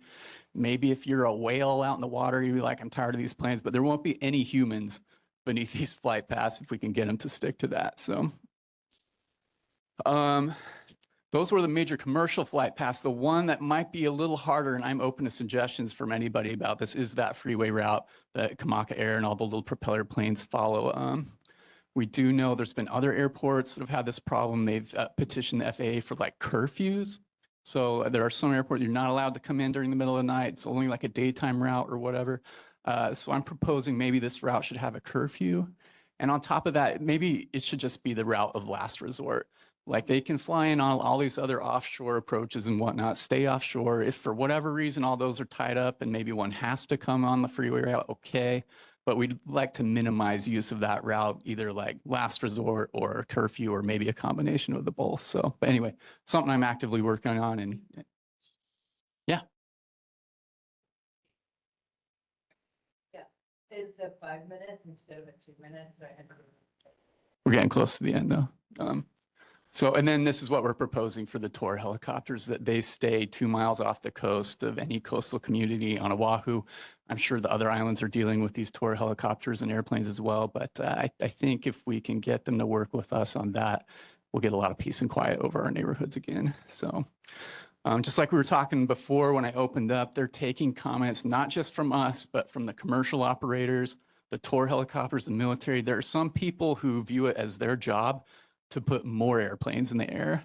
They want to encourage the flight industry. So great for them. Maybe they're making great profits or whatever, but we're suffering below. So I want to make sure our voices get heard. So it's very important. I would like to give all of you a little bit of homework tonight. Take that flyer home. You can scan in the QR code. You can put it in your own words and say you know what, this is what's driving me crazy, FAA. Will you please hear me out? If you're not really sure what to say, we do have our suggestions on the flyer there. If you want to get real specific, those are the routes we just talked about that are causing problems, but make it your own. I talked to one guy, he's like, there's a bunch of Ospreys from the military cruising over my house, and he's tired of them. Like, put that in the QR code, let them know what's getting you. Because if the more of us that act up and tell them, I think they're going to pay attention this time. So is that our last slide, I think? Yeah, that's our last slide. So if anyone has any questions, I'll happily take them. Yes. Do you, Sheridan Spangler, do you have a resolution going to neighborhood boards? Very much so. Yeah, we've Do you got. have it here? Do I have it here? Yeah, for us to vote on? No, I would have loved to. We found out kind of last second that we were going to get on the agenda tonight. So unfortunately, I didn't have that ready for you, but I could happily get one ready for next time if that's okay. Are you with the Diamond Head Neighborhood Board? Yes. They're wonderful. You have some great people on that board. I feel very lucky to be a I part have of been that. fighting with them for decades. Yeah, and I'm kind of new to the whole show, but some of the old timers that have been around for a while, they've been fighting these helicopters so this is a golden opportunity. I think the timing is right with this one. So those two solutions look wonderful if they would adhere to them. right. I think as part of it, we kind of want a reporting system set up too. So in the future, if we see people who are breaking the rules, we can easily report them and get that fixed. Should he get on the agenda for next, so we can just vote Yes, on your yes, we'll do. resolution? Okay. Yes, we can add them to Okay. our agenda. Okay. Bob? Microphone, please. You need to come up. What's your last name? My last name is Wasden, W-A-S. Very close. I'm not Dr. Watson, but very close. Wasden, W-A-S-D-E-N. Chad, I didn't see any recommendation regarding height above the ground. Is that something that should be included in our request? Yeah, like I said, I'm open to some suggestions for some of these because there's other things that maybe I haven't thought of, but yeah, I think that could be something, you know, like maybe they could be higher when they come over the neighborhood. I just rather they not be over the neighborhood at all. You know, that's an easy fix. Yeah. We don't have to get in like altitude and there's no way I can measure altitude from the ground. I'm like, that one's too low. You know, I just would rather they not be coming overhead in the first True. place. So I'm trying to keep it simple. Okay. But yeah, I think that could be maybe something if we can't come to a solution with the freeway route or something like maybe height or I do know with some routes, they have the pilots turn the engines off to keep it less loud in some situations. So that's something to think about too. I think they keep it on enough to keep the plane in the air, but you know, they're not throttling it, you know, they can be much louder, I guess, but there's. I believe the issues come up with tour helicopters, how high up they're allowed to be. But I don't have in my head what elevation they ended up. Yeah, there's a gentleman on the windward side who's really been battling, and there's different helicopters that the companies are using too. Like some of the newer ones are like pretty quiet, but some of these other companies that roll, they're like, you know. So it even comes down to the type of thing in the air, you know, with the noise levels. So it's something to think about.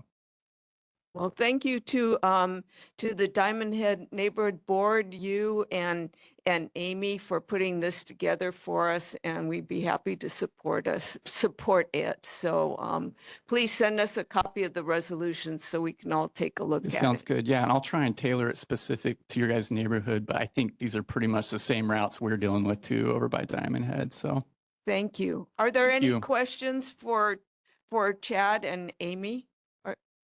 Janine, go ahead. Hi, thank you so much, Chad. I have been working with Michelle Matson Yeah. on this for years. So I do Yeah. appreciate knowing, because I really didn't know that they were doing this. So thank you for the notice. But also, I just wanted to say that I live just a block away from the highway route. And I know exactly how awful it is for our community, because when they're so low, I have jealousies on my windows. They shake and you feel like you're actually in an earthquake. So they've got to just go just go over the water. Why can't they do that? You know? Yeah, that's what we're saying too. I feel I live in a single wall house, so yeah, same situation. So Yes. but yeah, see that QR code on the screen, just hit that and let them know like, yeah, this is just too much. Will do. Thank you. Thank you. Does anyone else have a question regarding the FAA recommendations? No. Well, thank you very much for telling us about this and giving us a chance to give our input. Yes, thank you so much for your time. We'll get a resolution to you. All right. Thank you. Closing announcements, just like to remind everyone about, yes? Yes, Stephanie? I just have I guess a protocol or guideline point of order question. For the future, when we have meetings that we have like our community members come in and want to speak on an issue that's like we make under public input, are they all allowed to speak, or are we going to try and put a vote through really quickly and then shut them up? I want to make sure if I get my community out like we did the last time regarding traffic or Kalani High School, that every member that comes and shows up here is allowed to speak. And it pretty much pertains to what happened tonight, because you asked if anybody wanted to vacate, and then no, so Kalani was in, but you kind of, it went slam dunk, oh, Kalani's in, so nobody that came was allowed to speak. So I'm just trying to make clear that if we get our community members here to speak, that they are all allowed to speak? Is there like a general rule under the neighborhood board that people are allowed that? It I need, depends on how many we have because we do have an agenda. And so if there are a lot of people who want to give testimony, we may ask representatives that are on, you know, for No, or no. against to summarize what they want to say. Just because it's impossible to adhere to an agenda and respect all of the speakers and the officials who come to talk to us due to something that is unscheduled. We do want to hear from community members, but sometimes we need a representative to speak for them and not have, if you I know, may, like as it would fall under Robert's rules, the neighborhood board needs to have a specific, I need to know that if I'm getting 12 of my community members hustled together, babies to bed, babysitters, and to the meeting, that they're going to be allowed to speak for the 2 minutes that everyone's told they're allowed to speak. We can't play it like the wind, per the room, per the night. We need equal fairness. Hey, Alani, my love to you. I'm sorry. Okay, we need quickly, to, we have to remember this meeting, we've had meetings here before where they had to open those back doors. We've had 200 people here and people wanted to speak. And we should be honored that they came and we let them all speak. And I don't ever want to see people not allowed to speak here.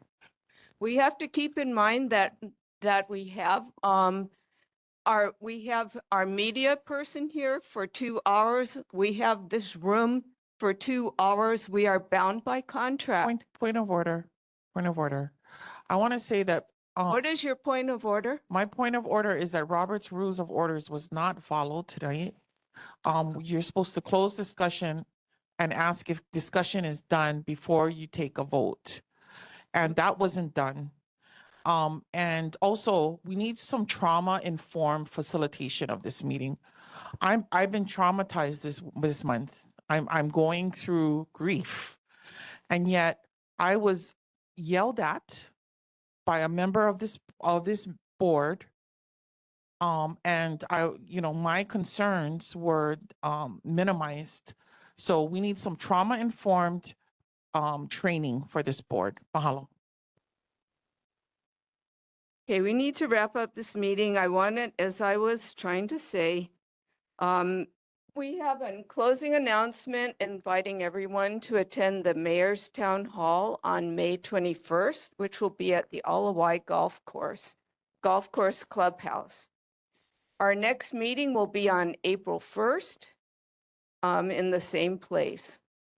If you would like to be on the agenda, please inform me as soon as possible. We try to give people whoever is presenting 5 minutes of time to speak, and everyone, our officials who and our